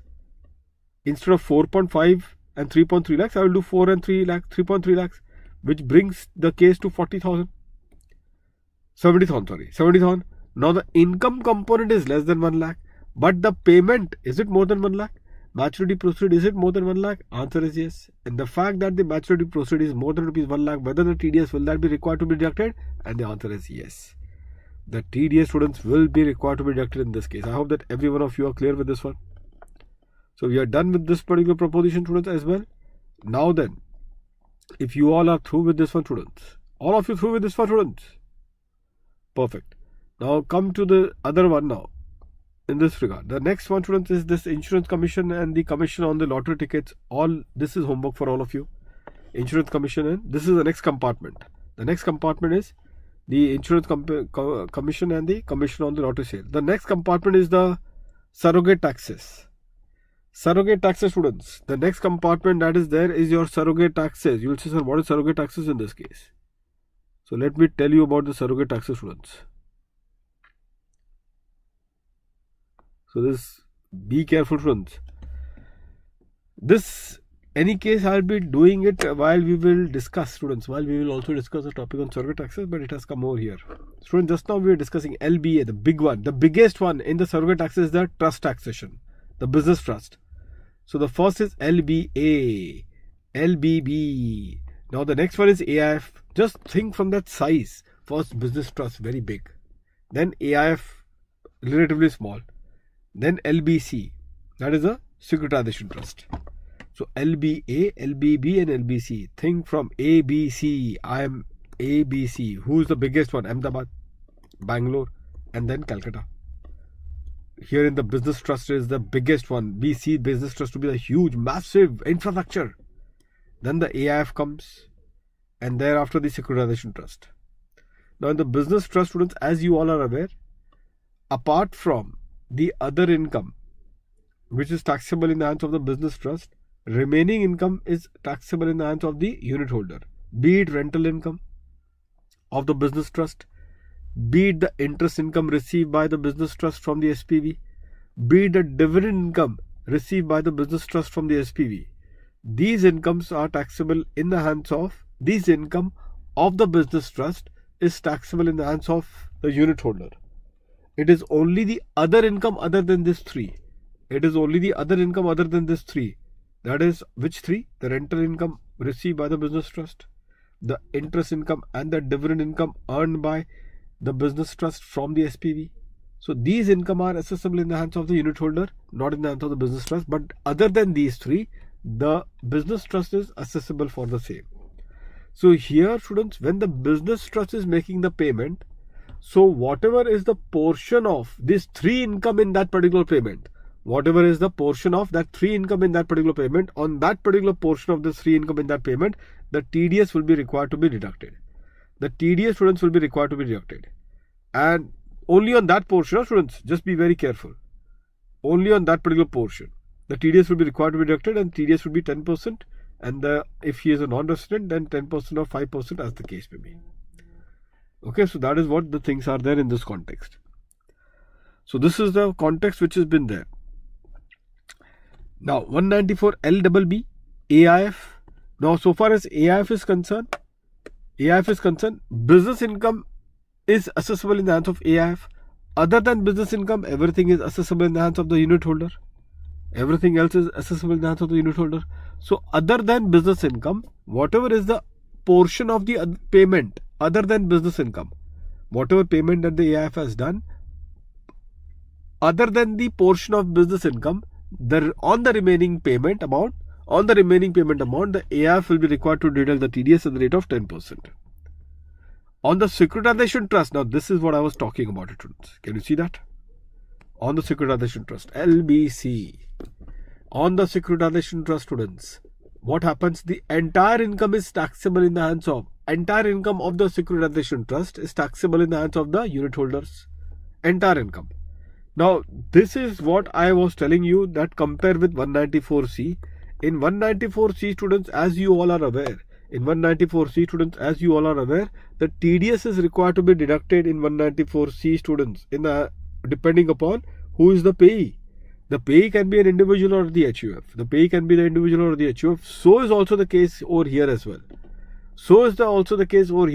The payee can be, if the payee is an individual HUF, then the rate is different. If the payee is a other person, then the rate is different. Are you getting this one? There the payee, if in 194C was individual and HUF, then the rate is 1%. Other than individual HUF, 2%. Here payee is an individual HUF, 25%. Other than that, 30%. Non-resident, rate in force. I hope that this point is well taken by all of you. Now comes, students, the next particular point, and I am coming on. Now 194 LC, student, the infrastructure fund. These two are actually, they have been targeted in the examination. Whenever, students, infrastructure fund comes, here the payee will be a non-resident, students. Be careful. 5% is the rate. Remember in 115A, students, this is the another compartment, students. Make this as another compartment. LB and LC, which is the infra fund. Or the payee is a business trust. Remember, which is on 115A, in 115A at 5% rate, the 5% threshold. So the TDS will be under 194 LB or LC, as the case may be. So wherever in 115A that we have learned in non-resident taxation where the rate was at 5%, all those 5% cases, the payer in India making the payment to the non-resident or to a foreign company, the TDS would be at 5%. But be careful whether the HEC will be loaded, and the answer is yes, because the payee over here happens to be the non-resident or the foreign company. So this is my next compartment. So up till now, students, which are the compartments that you have done so far? 190. Now let's do a reverse case. 194 LB, 194 LC.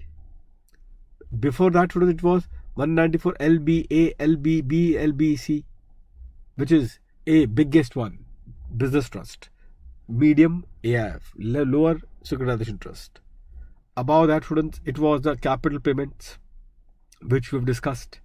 In which case, the notable feature was 194 IA. IB, 194 IA, herein, thereafter the LA, and in this context, isn't it? That was there. 194 IA, LA and IC, IC, okay, and then 194 DA that we have done for the insurance one. Beyond that, students, above that, we have discussed, students, in respect of what? In this context, the winnings. Winnings was the two, 194B, 194BB. The payee can be anyone, resident, non-resident, doesn't matter, students. It doesn't matter. Did you all got this one? Apart from that, students, beyond this, if you go above, beyond this, students, that if you go about interest on securities. And in that, we have learned 194A, 193, 194, which is on interest on the dividend part. About this 194 IB and 194I, 194 IB and 194I. Thereafter 194, the section of 194C, 194H, 194J, 194M. And last is 192 Is that clear to all of you students now? All of you. So this is how you have to do it. And that exactly is the point, students. Now coming on this one, students, 194, we have done this one. And now 194E, this is for the non-resident sports person. I don't need to tell you, even this is loaded with HEC because it's a non-resident sports person who should not be a citizen of India. Be careful, not citizen, because then only 115 BBA. Remember 115 BBA 20% rate on the 3 incomes? So that is what it is. So I think that we have already discussed, so I'm not discussing, we are not discussing again over here. Now comes students your 194N. This is what I was talking to all of you right now. Students, in 194N, primarily be careful. Be careful, student. The withdrawal part from the bank will be deducting the TDS. On the withdrawal part, students, the bank will be required to deduct the TDS. If you are withdrawing the amount, then the bank will be the one who will be required to deduct the TDS. This is what this 194N is all about. I hope that all of you are clear with this one. So payment from one or more account to an account holder in cash by the deductor. The TDS will be required to be deducted in this case. Obligation on whom? Banking company. Recipient can be any person. Now, how much is the TDS, students? 2% of the amount which is withdrawn. 2% of the amount which is withdrawn is the TDS that will be there in this case. Okay. Now, if you see further over here, students, what is that you are going to get it? It should go beyond 1 crore, students, from a single bank. Okay. In this context. Now, here, primarily, if the withdrawal is 1.1 crore, then the TDS will be, students, if the withdrawal is 1.1 crore, then the TDS in this particular case will be what? Will be on how much, students? On the entire 1.1 crore. Or rupees 10 lakh, this thing. Now, students, this is a bit controversial point which has been there in this context. ICI in their solution, in fact, they have taken, technically speaking, it should go on entire thing. Technically speaking, it should go on the entire thing. But ICI is taking the view of only 10 lakhs in their answer. You'll say, sir, but how you are saying that it should go on entire 1.1 crore? There is a reason for it, students. There is actually this 194N has 2 amendments that took place. First was in Finance Act 2019 when 194N was introduced. When 194N was introduced in Finance Act 2019, the language that was being used at that point of time was only for the excess portion. But then this 194N got substituted by Finance Act 2020, and by virtue of the substitution, what happened was that the entire amount which you are paying, which is definitely has to be more than 1 crore, but on the entire amount which has been withdrawn, the bank would be deducting a TDS. However, I have seen the ICI solutions which are still sticking with the excess portion. So students, what we will do in the examination, looking into this, we will go with our main solution. You can write this point, students, herein. The main solution, students, over here has to be on the excess, but write an alternate view. Definitely write an alternate view, that there is a view that as per the amendment, you can just write, students, here alternate view. Sorry, you can write here 194N. Just please take a note. I'll just dictate it. 194N. Examination note. Write in this main answer.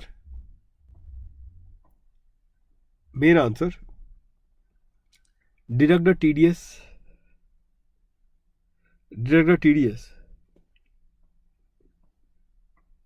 Only on the excess of 1 crore.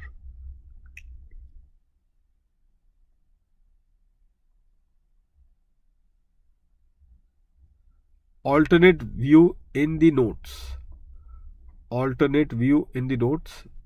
Right next to that.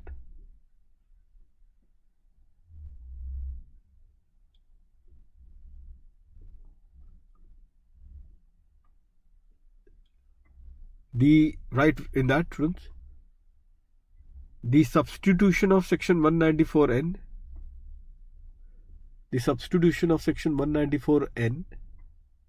by the Finance Act 2020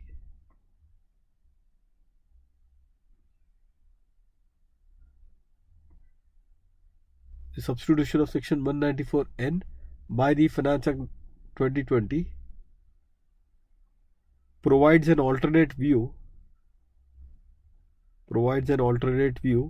that the TDS can be deducted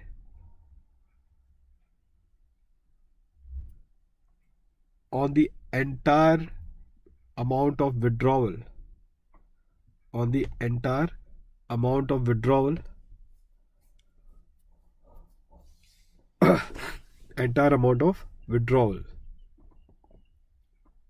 full stop. Fine, so this is what it would be. Now students, if you see, there is this is 2% rate. Now there is also the Finance Act 2020 also introduced the TDS threshold to be applied on a lower threshold amount in the case of a defaulter. Who is a defaulter? Who has not filed the ROI for all the 3 preceding previous year. Now students, be careful, there is an amendment of Finance Act 2021 which I'll just take you through immediately after this. So if you are a defaulter, students, and if you are a defaulter who has not filed the ROI for all the 3 preceding years, current previous year, who has not filed the return? The one who is a withdrawal, the one who has withdrawn the money from the bank. Then the TDS will be deducted on a lower threshold amount. And what is that? Now students, here you will calculate like a slab, the way we calculate the income tax. So up to 20 lakhs of withdrawal, no TDS will be deducted. Between 20 lakhs to 1 crore, 2% would be the rate that will be applied. And in excess of 1 crore, that the rate of TDS will be 5%. That the rate of TDS that will be applied on the entire withdrawal over and above 1 crore at rate of 5%. So that is what it is, students. That has to be considered in this case. Now students, just for your particular observation, I will take you through to this amendment which is there.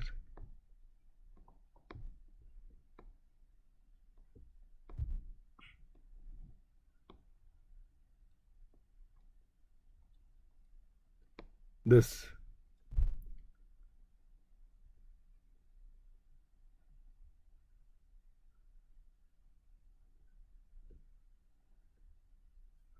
This is a higher rate for TCS. Okay, at the same time for TDS also same section is there. TDS where it is. Just let me have a look once. Yeah, this one. This is amendment of FA21. 206 AB. Okay, now any sum or income or amount paid or payable or credited by person here referred to a specified person. Who is a specified person? He has not filed the return of income for both of the 2 AYs relevant to the 2 previous year immediately before the previous year in which the tax is required to be deducted.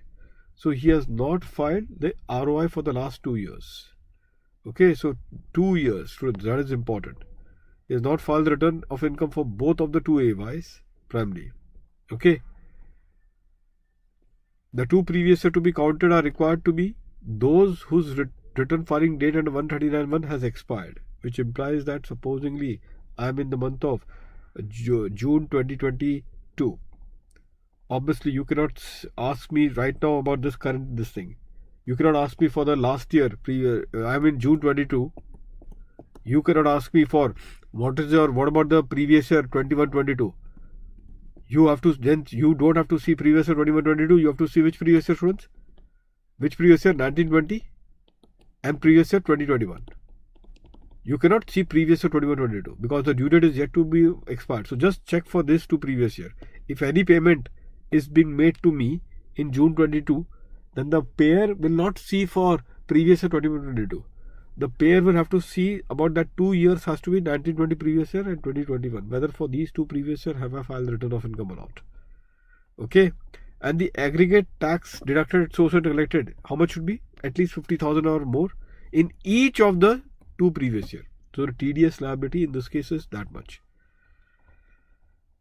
So in this context, students, the rate, there will be a higher rate for them, and the higher rate would be the twice the rate as per the TDS or 5%, students, or the 5%. So this would be the higher rate that would be applicable in this regard. So students, this is how it would be considered. Now here the defaulter who we are talking about is 2 years defaulter. Whereas here students, we are talking about a defaulter who is 3 years defaulter. Are you getting this one? That is why I just wanted to show you this. Here there is a 3 years defaulter 194N and a new section of 206 AB which applies for all the TDS section.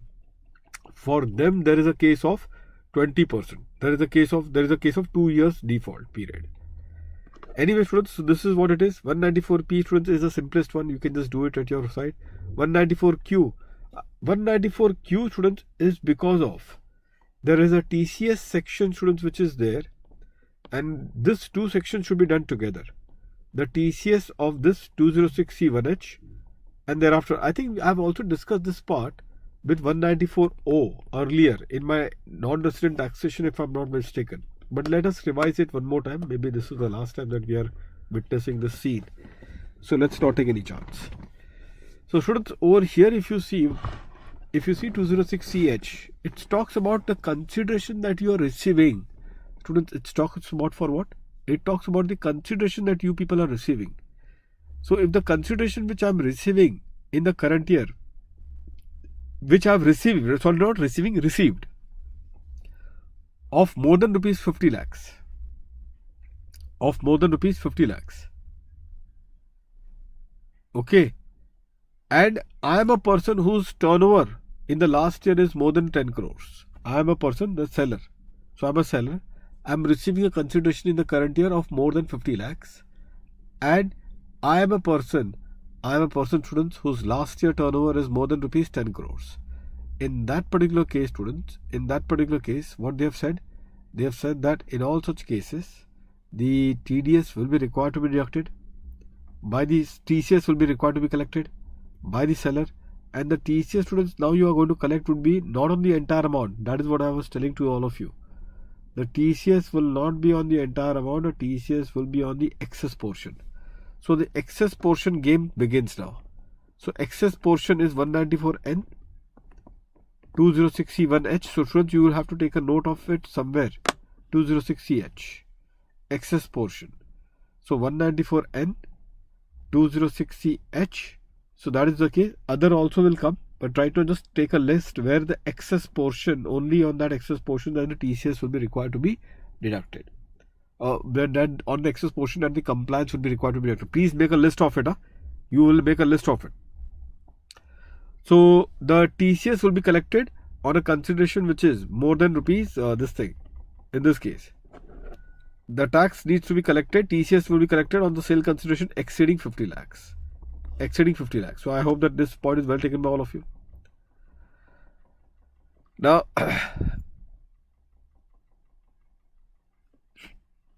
this particular part students,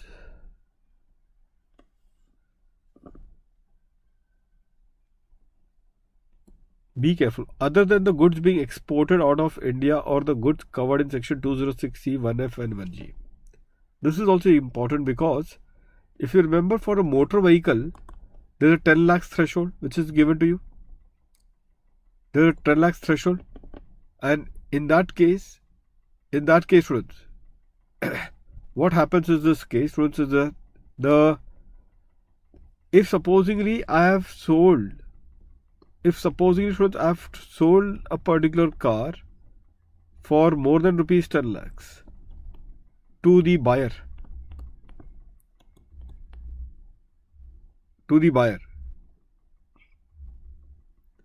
So to the buyer more than 10 lakhs. So accordingly, the TCS would be under section 206C1F. But what if I have sold to a dealer then? The manufacturer. If the manufacturer is selling to a dealer, manufacturer is selling to a dealer, the dealer is selling to the buyer. So just pay attention here. Dealer is selling it to the buyer, and the motor car value is more than 10 lakhs, then the TCS would be under 206C1F. But a manufacturer giving it to dealer, you tell me whether 206C1F is it applicable? No. And the consideration amount is more than say 50 lakhs, because they will sell to dealer say 50 cars to the dealer.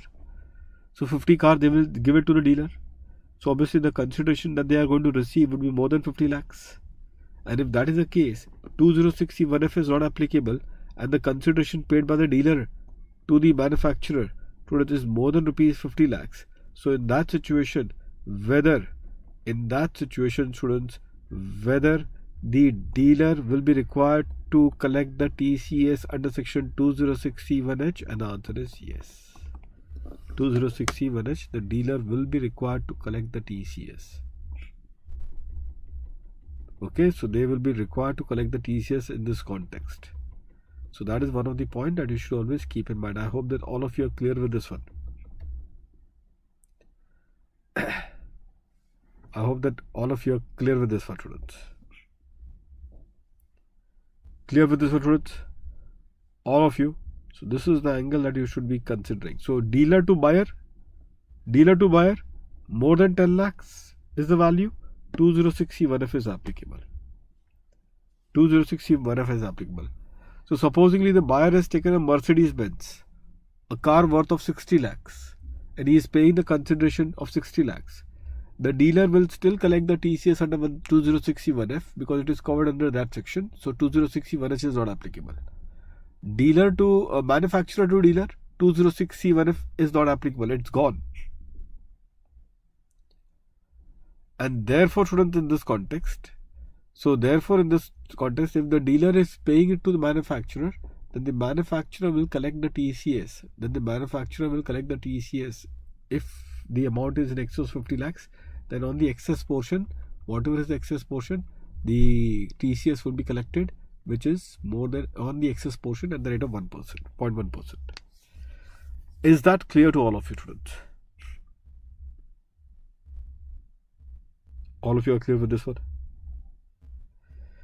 So this is how the things has to be looked upon, students. Fine. Now, students, just before I proceed further in my discussion, can you tell me, apart from this, there was one more case where the discussion came of this 50 lakhs. Where was the 50 lakhs threshold? Let me see how many of you remember. Where was the 50 lakhs threshold which was there apart from this? Where was the 50 lakhs threshold that was there apart from this? Can anyone tell me about this one that we have discussed right now, up till now? Apart from this, where else we had the threshold of 50 lakhs where we had already done a discussion? Can you suggest, students? Apart from 194Q, because 194Q we haven't discussed as yet. 194Q we haven't discussed as yet. So I'm just talking about from whatever discussion that we had, I'm talking only from this. Where else we had this 50 lakhs threshold apart from this? Sale of immovable property, 50 lakhs was there. 194 IA, students. And Vinay, perfect. 194M. 3 cases of 50 lakhs. Did you remember this one, students? Whatever you have discussed. Now let me see, take you to 194Q. Is 194Q also offering the same 50 lakhs threshold? Whether 194Q is also offering? Yes, it is. Can you see that, students? So now please write 4 cases of the threshold which is there. 4 cases now. Which are the 4 cases of 50 lakhs? 194 IA, 194M, 194Q and 206C1H, where the threshold of 50 lakhs is there. Where the threshold of 50 lakhs is there. I hope that all of you are clear with this one. So students, by the way, what about the checklist that you have already made? Students, you have to make this sort of smart revision, because this is again a very dangerous thing. The thresholds and all, to remember them, and in which section to do the excess. So this is the kind of the focus that you should have. So we have done this one. Now, I'm also making one checklist for all of you. You also are copying the checklist, isn't it? Which is a checklist that you are copying, students? In which case the excess has to be considered. So up till now, which section you have covered for excess? So up till now, the excess that you have covered is to 194N and 206C 1H. What about 194Q, students? Even this is there, students. 194Q is the third section where the excess is what is covered. 194N is also the third section wherein 194Q. Now, students, 194Q is the TDS which the buyer will deduct if he is paying the consideration of 50 lakhs. Which type of buyer? The buyer who is having a turnover in the last year of more than 10 crores and he is making the payment in the current year. He is making a payment in the current year to the seller of an amount which is more than 50 lakhs. Then on the excess over and above 50 lakhs, he will deduct the TDS at the rate of 0.1%. 0.1%. Now students, this is where the real challenge happens. 194M and then 194Q. This is where the real challenge will happen. 194M and 194Q. Now 194M would be applicable if the buyer is having a turnover of more than 10 crores last year and current year he is making the payment to seller of more than 50 lakhs. Which seller? The seller who does not have a turnover in the last year of more than 10 crores. Because if the seller who does not have a turnover in the last year of more than rupees 10 crores, then the seller will not be subject to the TCS collection. The seller will not be subject to any TCS collection, students. Do you all agree to this one? The seller in this case will not be subject to any TCS collection because the turnover is less than 10 crores in the last year. So only the buyer who is making the payment of 50 lakhs, more than 50 lakhs, will be required to deduct the TDS. Similarly, only the TCS under section 206C1H would be applicable. That is, no TDS will be applicable if the seller is having the last year turnover of more than rupees 10 crores and they are receiving the consideration of more than 50 lakhs from a buyer. Which buyer? The buyer whose last year turnover is not more than 10 crores. Then in that case, the seller who is receiving the consideration, they will collect the TCS in excess of 50 lakhs. On that excess portion, the TCS would be at 0.1%.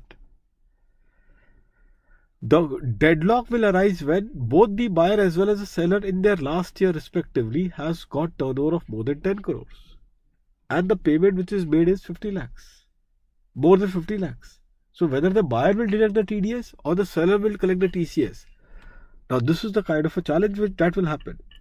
Now all of you will agree to this one, students. All of you students, you will agree to this particular point that the the seller over here, students, the seller who is there, the TDS, if I have to pay 100 and I have to deduct TDS, then I'll deduct 10. Say, I'm just giving an example. I will deduct 10 as TDS, pay 90, but my transaction cost is only 100. But if I have to collect the TCS, then if the transaction value is 100, then the TCS will be collected over and above 100. TCS makes the transaction cost on a higher side. It makes the transaction expensive. So given a choice between TDS and TCS, which will be preferred? TDS will be preferred because it maintains the transaction cost level at same 100. So therefore the transaction cost remains the same. So obviously even the government thought of giving the preference to 194Q and not of 206C1H whenever such deadlock will arise. When the deadlock will arise? When both the buyer and seller in their last year turnover is more than 10 crores and the consideration which is paid is more than 50 lakhs. Now there is another angle that will come into picture and that angle is of 194O. Because if through e-commerce, if you are doing this transaction and then there is a buyer and seller, if the e-commerce you are doing the transaction and then there is a buyer and the seller, then even this e-commerce operator is deducting the TDS. So therefore, there is a circular which has been given to you. I am giving you the crux of the circular. Just remember only this much is sufficient. There is a circular which the CBDT has given herein. If you all will read this circular guidelines of this one, you can read it once if you want. Please do read it once. This 8 point, only one reading will be sufficient, but I am giving you the crux. The crux is that they have said that if 194O 194Q and 206C1H is all applicable, then you will deduct TDS only in 194O. You will deduct TDS only in 194O because through 194O we can track everything. The e-commerce operator who is deducting the TDS, through that we can track all the transactions. So therefore, because this is an intermediary, 194O, this guy is an intermediary. So we can track it. So if 194O is applicable along with the other two sections that we have just mentioned, 194Q or for 206C1H, then we'll go with 194 only. The other compliance is not required. If there is a tussle between 194Q and 206C1H, then it has to be 194Q that is will prevail. If provided 194O is not there. So I'm just giving the hierarchy. And the third one, if neither 194O nor 194Q can be made applicable, then in that case it will go under 206C1H. Then in that case it has to go to 206C1H. They have given you the hierarchy in which the thing will operate. And again I'm repeating, if one is applicable, the other will not apply. So like if 194O is applicable, then neither 194Q nor 206C1H will apply. If 194Q is applicable, then definitely 206C1H cannot apply. And obviously the third one, 206C1H, therefore would be applicable when neither 194O nor 194Q would be applicable. When neither 194O nor 194Q would be applicable. I hope that all of you are clear with this one. So this is one of the important observation, students, which is to be considered over here, which I have already put up to all of you in this regard. Apart from this one now, students.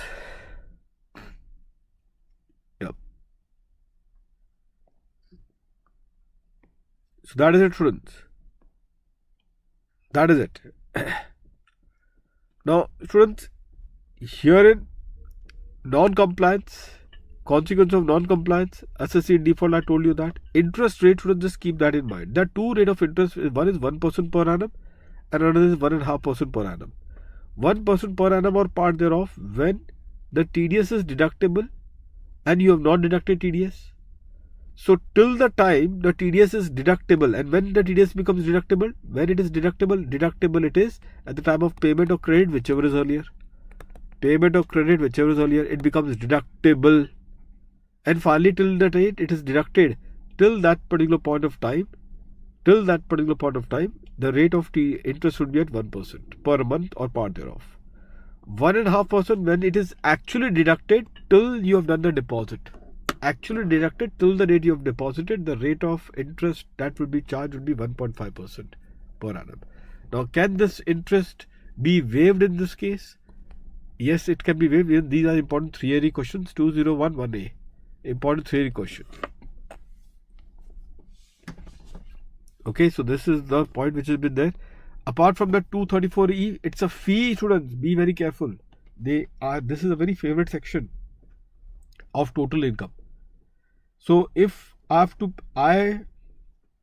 this fee, students, is for missing the due date. Remember the quarterly due dates of filing the statement? Are you aware of it or not? Or forgotten by now? Say. Aware or forgotten or by now? So no, by now we have forgotten. What are the due dates, students?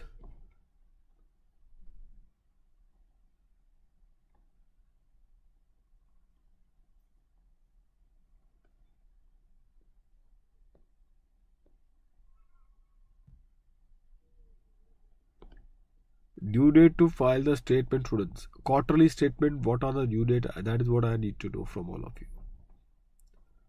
All of you only are going to say this point, students. All of you are only going to tell me what is the due date, students, to file the quarterly statements.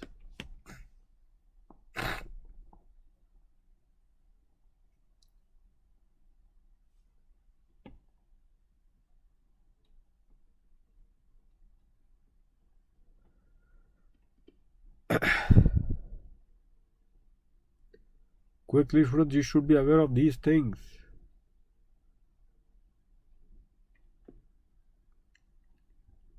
Bethi, Abruta, Bhagwati.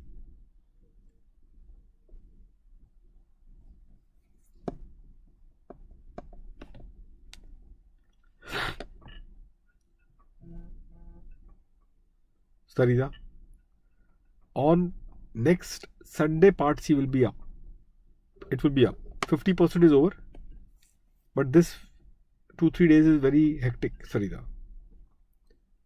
So that is the reason why I will be putting the Part C. Part C will cover up what students?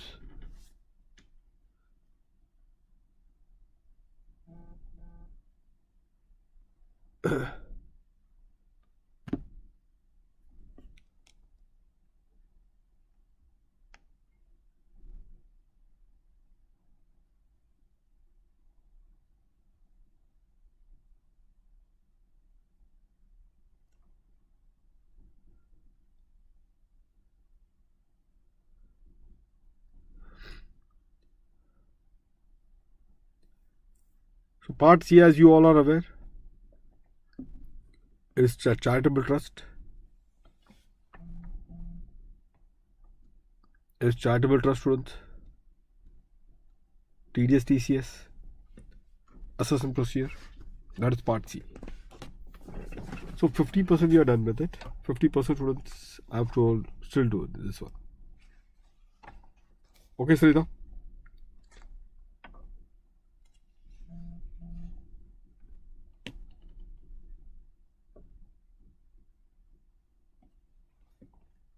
So students, come back to this one. Quickly, students, due date.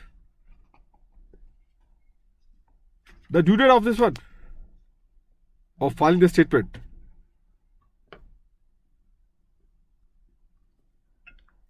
The due date to file the statement, students, as you should be aware, 31st July, 31st October, 31st January and 30th of June. So please write this particular part over here. It appears that you people have forgotten this one. So right here in this context, students, the quarterly filing of the statement.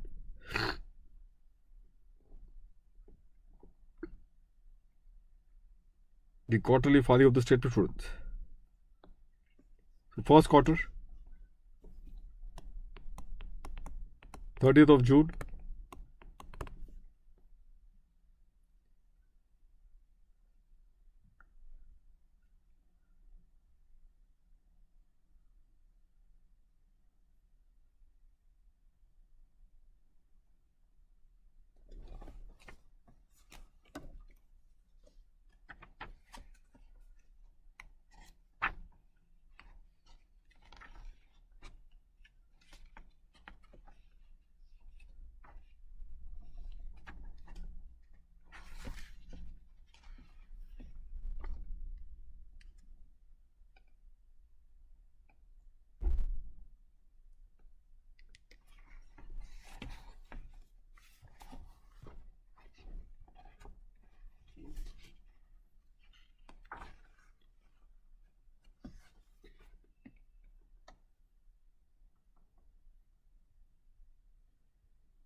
of June, 30th September,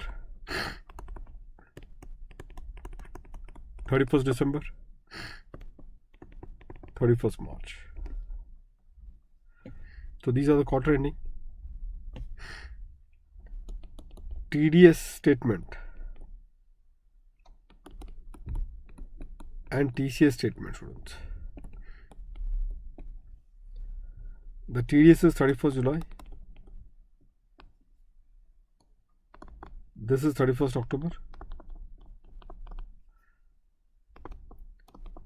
This is 31st Jan. And this is 31st May. Be careful. You may make a mistake in the last one considering this to be 30th of April, which is not the case. This is 15th of July. TCS is be careful because they can target TCS this time. 15th of October. 15th of Jan and 15th of May. 15th of May, friends, this is what it will be. I hope that all of you are clear with this one. But this is a kind of a mistake which the students can easily do this one over here.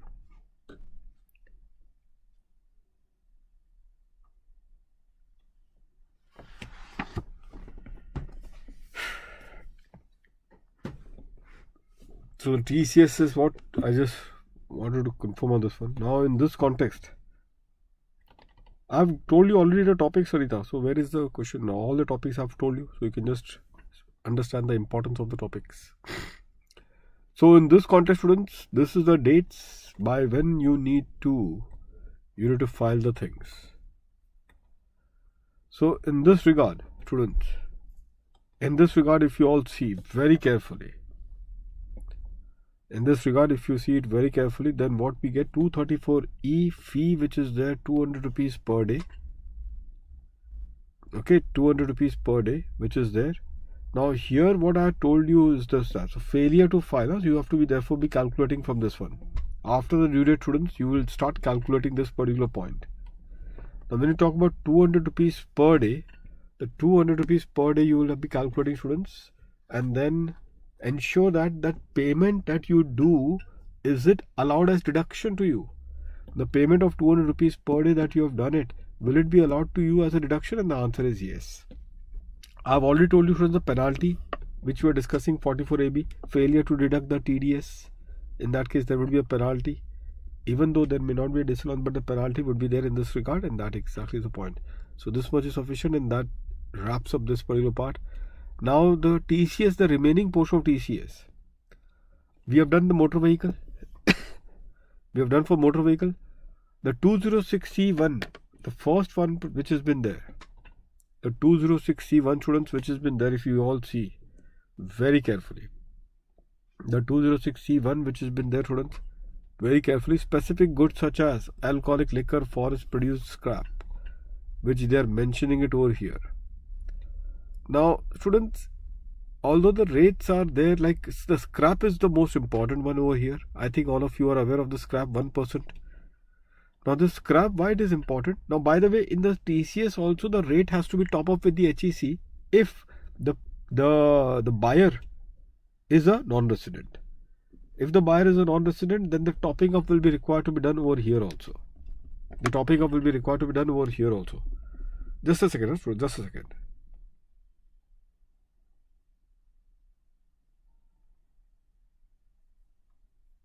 Just a second.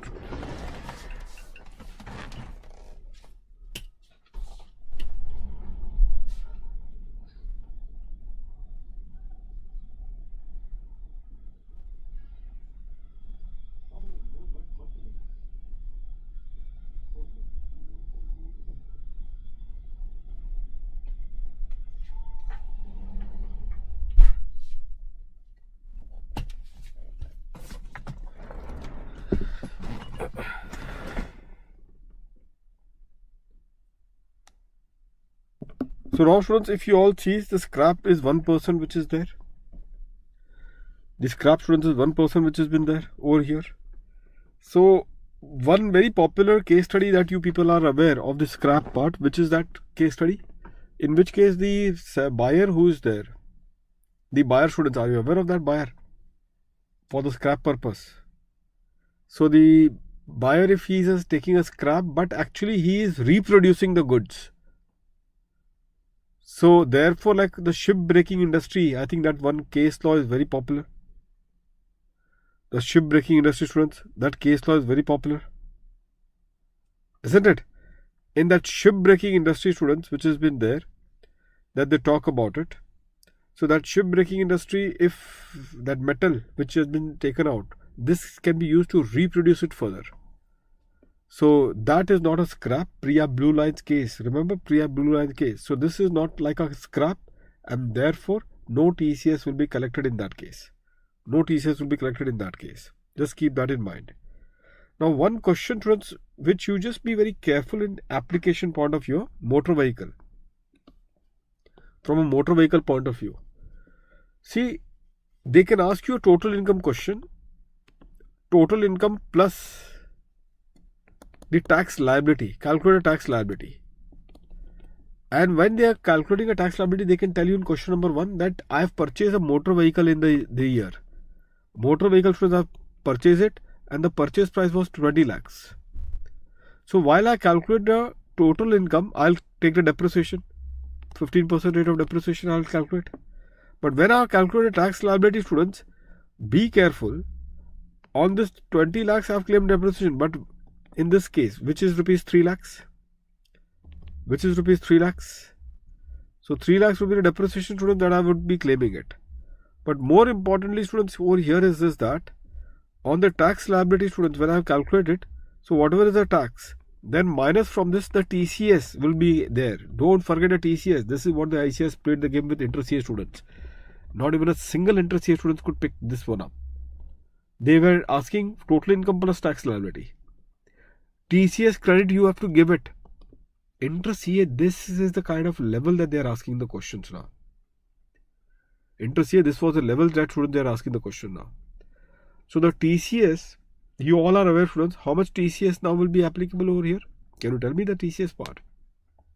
So the TCS, students, that is going to be applicable should be, I think all of you are aware now. Now 20 lakhs which has been there into 0.1 into the rate is 1%. So he would have from me, the buyer, they would have recovered 1% extra. So 1% would mean 20,000. 20,000. So 20,000, don't forget to take this minus. And this minus, students, this TCS minus would be after HEC. So it will be like this, students. The TCS credit or advanced tax credit. So you calculate the tax till HEC. Calculate the tax till HEC. And then from this minus what? Minus your TDS and TCS. All these things. This is where you will minus it. I hope that all of you are clear with this one. So this is what you will do it in this context. So here goes this particular point of 20,000 which has been there in this context. So this is about the motor vehicle. So this is one of the kind of a question which IC has targeted for the poor inter-CA students. Now students, this is the case of remittances out of India. One is the case of a LRS in respect of tour program package. Now students, the tour program package, always link this one up with this one. OTPP, overseas tour. So here is a case of, students, here is a case of the dealer, forex dealer. And there is a case of like the Thomas Cook. And then there is a ultimate customer.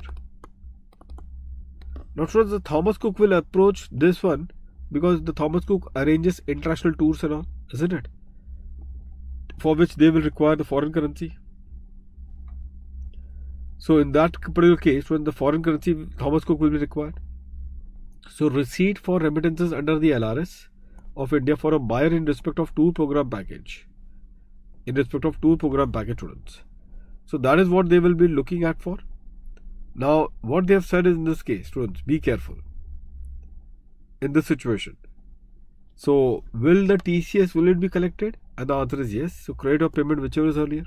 So authorized dealer who is giving the foreign currency or who is going to make the payment. So the Thomas Cook will say that I want the payment to be done in these 3 locations of a foreign currency of, say, whatever be the dollar. So they will give the remittance of the foreign currency based on the request. But, and this was in respect of tour program, because Thomas Cook has to arrange the tours now, so therefore they have to make international payments. So because they have to make the international payment, they will approach to this forex authorized dealers, and the forex authorized dealer will be making the payment. On that payment, the forex dealer, students, in this case, will be collecting what? Collecting the TCS. Now students, here there is no threshold. For this, no threshold exists. So just be very careful. So no threshold. No threshold, directly at 5% is the rate on which the TCS will be collected. Who will be collecting the TCS? The TCS will be collected by the authorized dealer. And if it is a non-PAN case, 10%. So 5% or 10% depending on the non-PAN case. So they will be collecting the TCS. Fine. Now they are selling. So this is for the tour program package. Now they are selling OTPP, sale of overseas tour program package, to the ultimate buyer. Now again the same thing, 5%, no thresholds. No thresholds for them. 5% and no thresholds for them. Keep this particular point in mind. 5% and no thresholds for them. This is what you should always keep in mind, students. So TCS will be collected straight away. Fine. So this is how it will go in for. This is how students it will go in for. The next point, students, happens in the case of any other remittances. This is one important one. Now, students, in any other remittances, like I have got my, I have parents outside India and I want to give the remittance, and I have done the remittance of I have to give a remittance of 3 lakhs. So here I will get a threshold of 7 lakhs rupees. So 7 lakh rupees threshold is only for this particular category.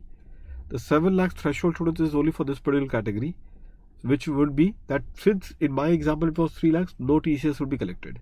In my example it was 3 lakhs, so therefore no TCS would be collected. I hope that all of you are clear with this one.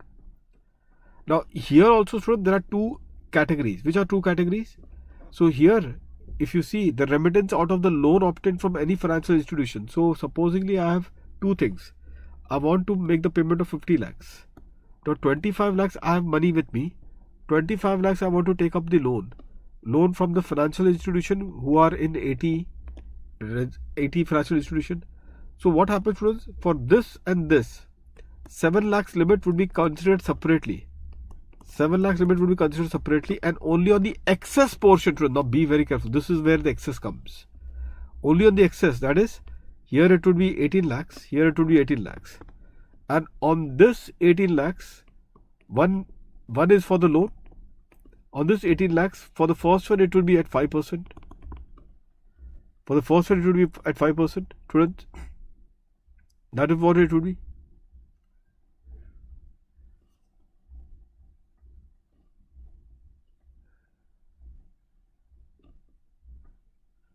Okay, and for this one it would be at the rate of 0.5%.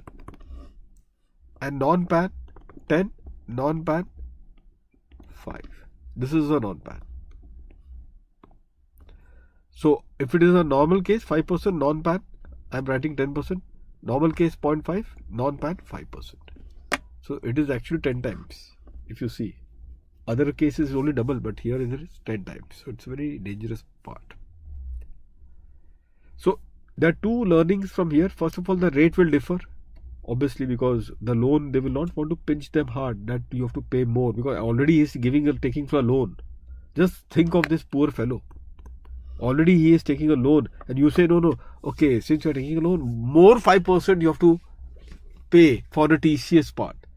So it is already a person in loan, and you want to say more 5%, no. So therefore they have said only 0.5% would be collected over and above the loan amount. But the independent threshold of 7 lakhs will be applied independently to each. So students, even in this case the threshold is there. So can you write the threshold, students? 206C. Students, please write the threshold. The list of threshold that you are preparing. 206C. 206C 1G 1G clause A. And this is for other than TPP, 2 program package. And what is the threshold? 7 lakhs. So how many cases of threshold that you have prepared now? I think 4. 194N, 206C1H, 194Q, primary, isn't it? And therefore now this is the next category. This is the next category, students. So in all these cases, the excess is what you have taken into account. The excess is what you have taken into account. Is that clear to all of you, students? So 7 lakhs is the amount which has been there over here. With that, students, we are done with this particular point. There are examples, students. You can just quickly run through the examples from here. Directly you can refer the example. 2 examples are there. One is of trips, another is of Mr. Sumit and all. You can run through that, and we are done with this most important topic of TDS, TCS, including the procedure thereon. Now, one point, students, that you will look into it is this. I will still say the rate will not cause you the problem, but the thresholds will create a problem to all of you. You have made a 50 lakhs threshold limit, isn't it? What else that we can think of it in terms of the threshold? Let me see if I can make some combinations for all of you. Is there any combination work to be made? I think we will survive. Don't worry, students. You will survive. Just keep revising in this compartment. You will all survive. Don't worry. These are the only two. Only in this case, now you just be very careful on this part. The capital. Other than that, it remains in your mind. Other than that, it remains in your mind. Okay, but by the way, just keep in mind the winnings. Winnings are very dicey because here in winnings, 10,000 is what you should always keep in mind. More than 10,000 only, that the winnings will have the TDS angle. More than 10,000 only, that the winnings will have a TDS angle. Is that clear to all of you students? All of you are clear with this one? Fine. Now, only this part you have to be careful on the real estate. Why this part you have to be careful? Because here in the real estate transaction, for 194 IC, that is the joint development agreement, there is no threshold at all. There is no threshold for 194 IC. For 194 LA, it is 2.5 lakhs. Okay, 194 LA, it is 2.5 lakhs. Okay, so that is the point. Whereas 15,000 commission, common to this, 15,000 for commission, 10,000 for winnings, and 5,000 generally. But for dividend, there is nothing. Be careful. Dividend, there is nothing. So here, dividend, there is nothing. That is one thing which has been there. Interest on debenture, there is a 5,000 part which is there. So therefore, two things which is required is the interest on dividend, the interest on security on the debentures part, 5,000. Dividend, there is nothing. Just keep these 2 or 3 items. You just focus, students, whenever you revise a threshold, revision of threshold you will require only for these items. Revision of threshold. The interest, dividend, winnings from lottery,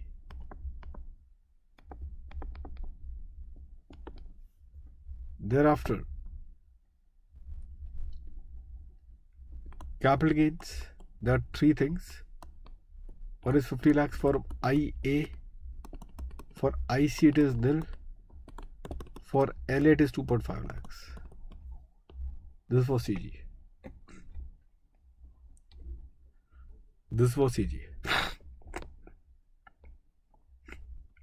Fine. Rest of it, students, you can easily tackle it. Absolutely nothing. Rest of it, students, you can easily tackle it. Nothing is there in this regard. Okay. We have already created a 50 lakhs threshold and all those stuffs are there. So absolutely there is no worry. Only the 3 categories, students. Just be very careful on that. The rest of it, students, as I told you, there is absolutely nothing to worry. I hope that all of you are clear with this one now. So we are done with this now, students. Now this weekday, students, I'm going to start with assessment procedure. Meaning thereby like Tuesday, Wednesday and Thursday, I may take up assessment in the evening at 6 o'clock. In the evening at 6 o'clock. So we'll try to finish it off that assessment part in this weekday so that the entire segment is over. By this Thursday, I will targeting to complete your entire assessment up till that. So we'll try to finish it off that so that your assessment, penalties, appeals and revision is over. So you will be done with your 75 marks revision, students. Congratulations. And thereafter the last leg of revision will remain, and you all are aware which is the last leg of revision. Your REIT, business trust, MAT, AMT, alternate taxation regime, partnership assessment. Those are the few things. So those topics and the CG. So that I will do it in somewhere in the first week of April or so. I'll target that particular period. Okay. So Tuesday, students, I will keep it Tuesday, Wednesday and Thursday. I think that is good to go for all of us to finish it off. Your remaining area of syllables. Okay, of assessment, penalties and rectifications and appeals. Is that clear to all of you, students? Evening, maybe it could be 6 o'clock or evening it could be at 8 o'clock depending upon the situation that we are in at that point of time. I hope that this point is well taken by all of you. Fine, students. So with that, now we are done with this, students, and thereafter now let me meet you now on this one. Students, now what you can do, humble suggestion to all of you is this. What you people can do is that very quickly, students, you should revise the practicals. We have done with this one. You can spend another half an hour, 45 minutes. You'll be finishing it off your entire practicals of TDS, TCS at quick point of time. I've already have done a lot of things.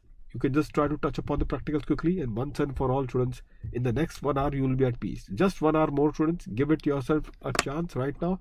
You'll be at peace, students. All your hard work right now, you will ensure that you will be done with it. And now directly after this, no practicals will be referred henceforth. What at the most, students, you can do while you are referring to practicals right now, you can make your notes, like final notes.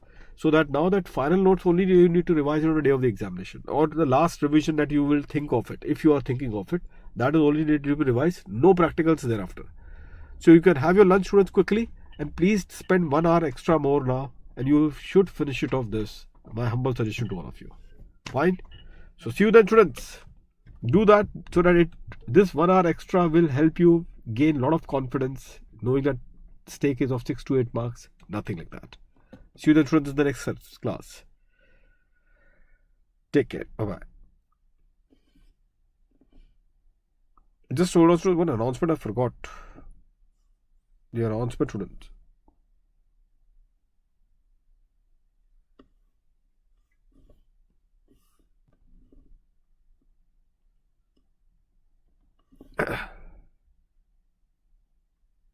Students, can you see this one? The Unacademy Iconic subscription plan. Do tell your friends who have got their attempt due in May 23, November 23 to join the Iconic plan, which is actually the best of the lot. Textbooks are given out, solving facilities are there, and the 3 test papers for every subject has been there. They can definitely take up the group wise students that is available for them. They can take up in the English also. They can start with the English batch. They can do it in Hindi. That is up to them. I am taking both in Hindi as well as in English, so therefore that option is also there. Plus all the other faculties are also there for the remaining papers. 12-month subscription, students, you have to take it minimum, and please do tell them to put this code CADS, because by putting this code CADS they get that 10% discount. Okay, so this is what is strongly recommended to them. And one very important announcement is about this intermediate part. Students, any of your intermediate juniors on your firm who want to take up the tuitions, so subscription in Unacademy, as you all are aware, is relatively cheaper, and with all the host of benefits which are there. So with this, they can tell them to do it in this March week itself, because from April next financial year it is going to be a rise of 25%. So why not to take up this benefit right now if they are having this attempt due in in the month of June, or in the month of November or May 23. Do it now. Again, the same thing, even if for intermediate students, do tell them to put the same code CADS so that they can take up this 10% discount. Okay, so that was a very important announcement which students I thought to just share with all of you, and I'll see you now in the next class. Thank you.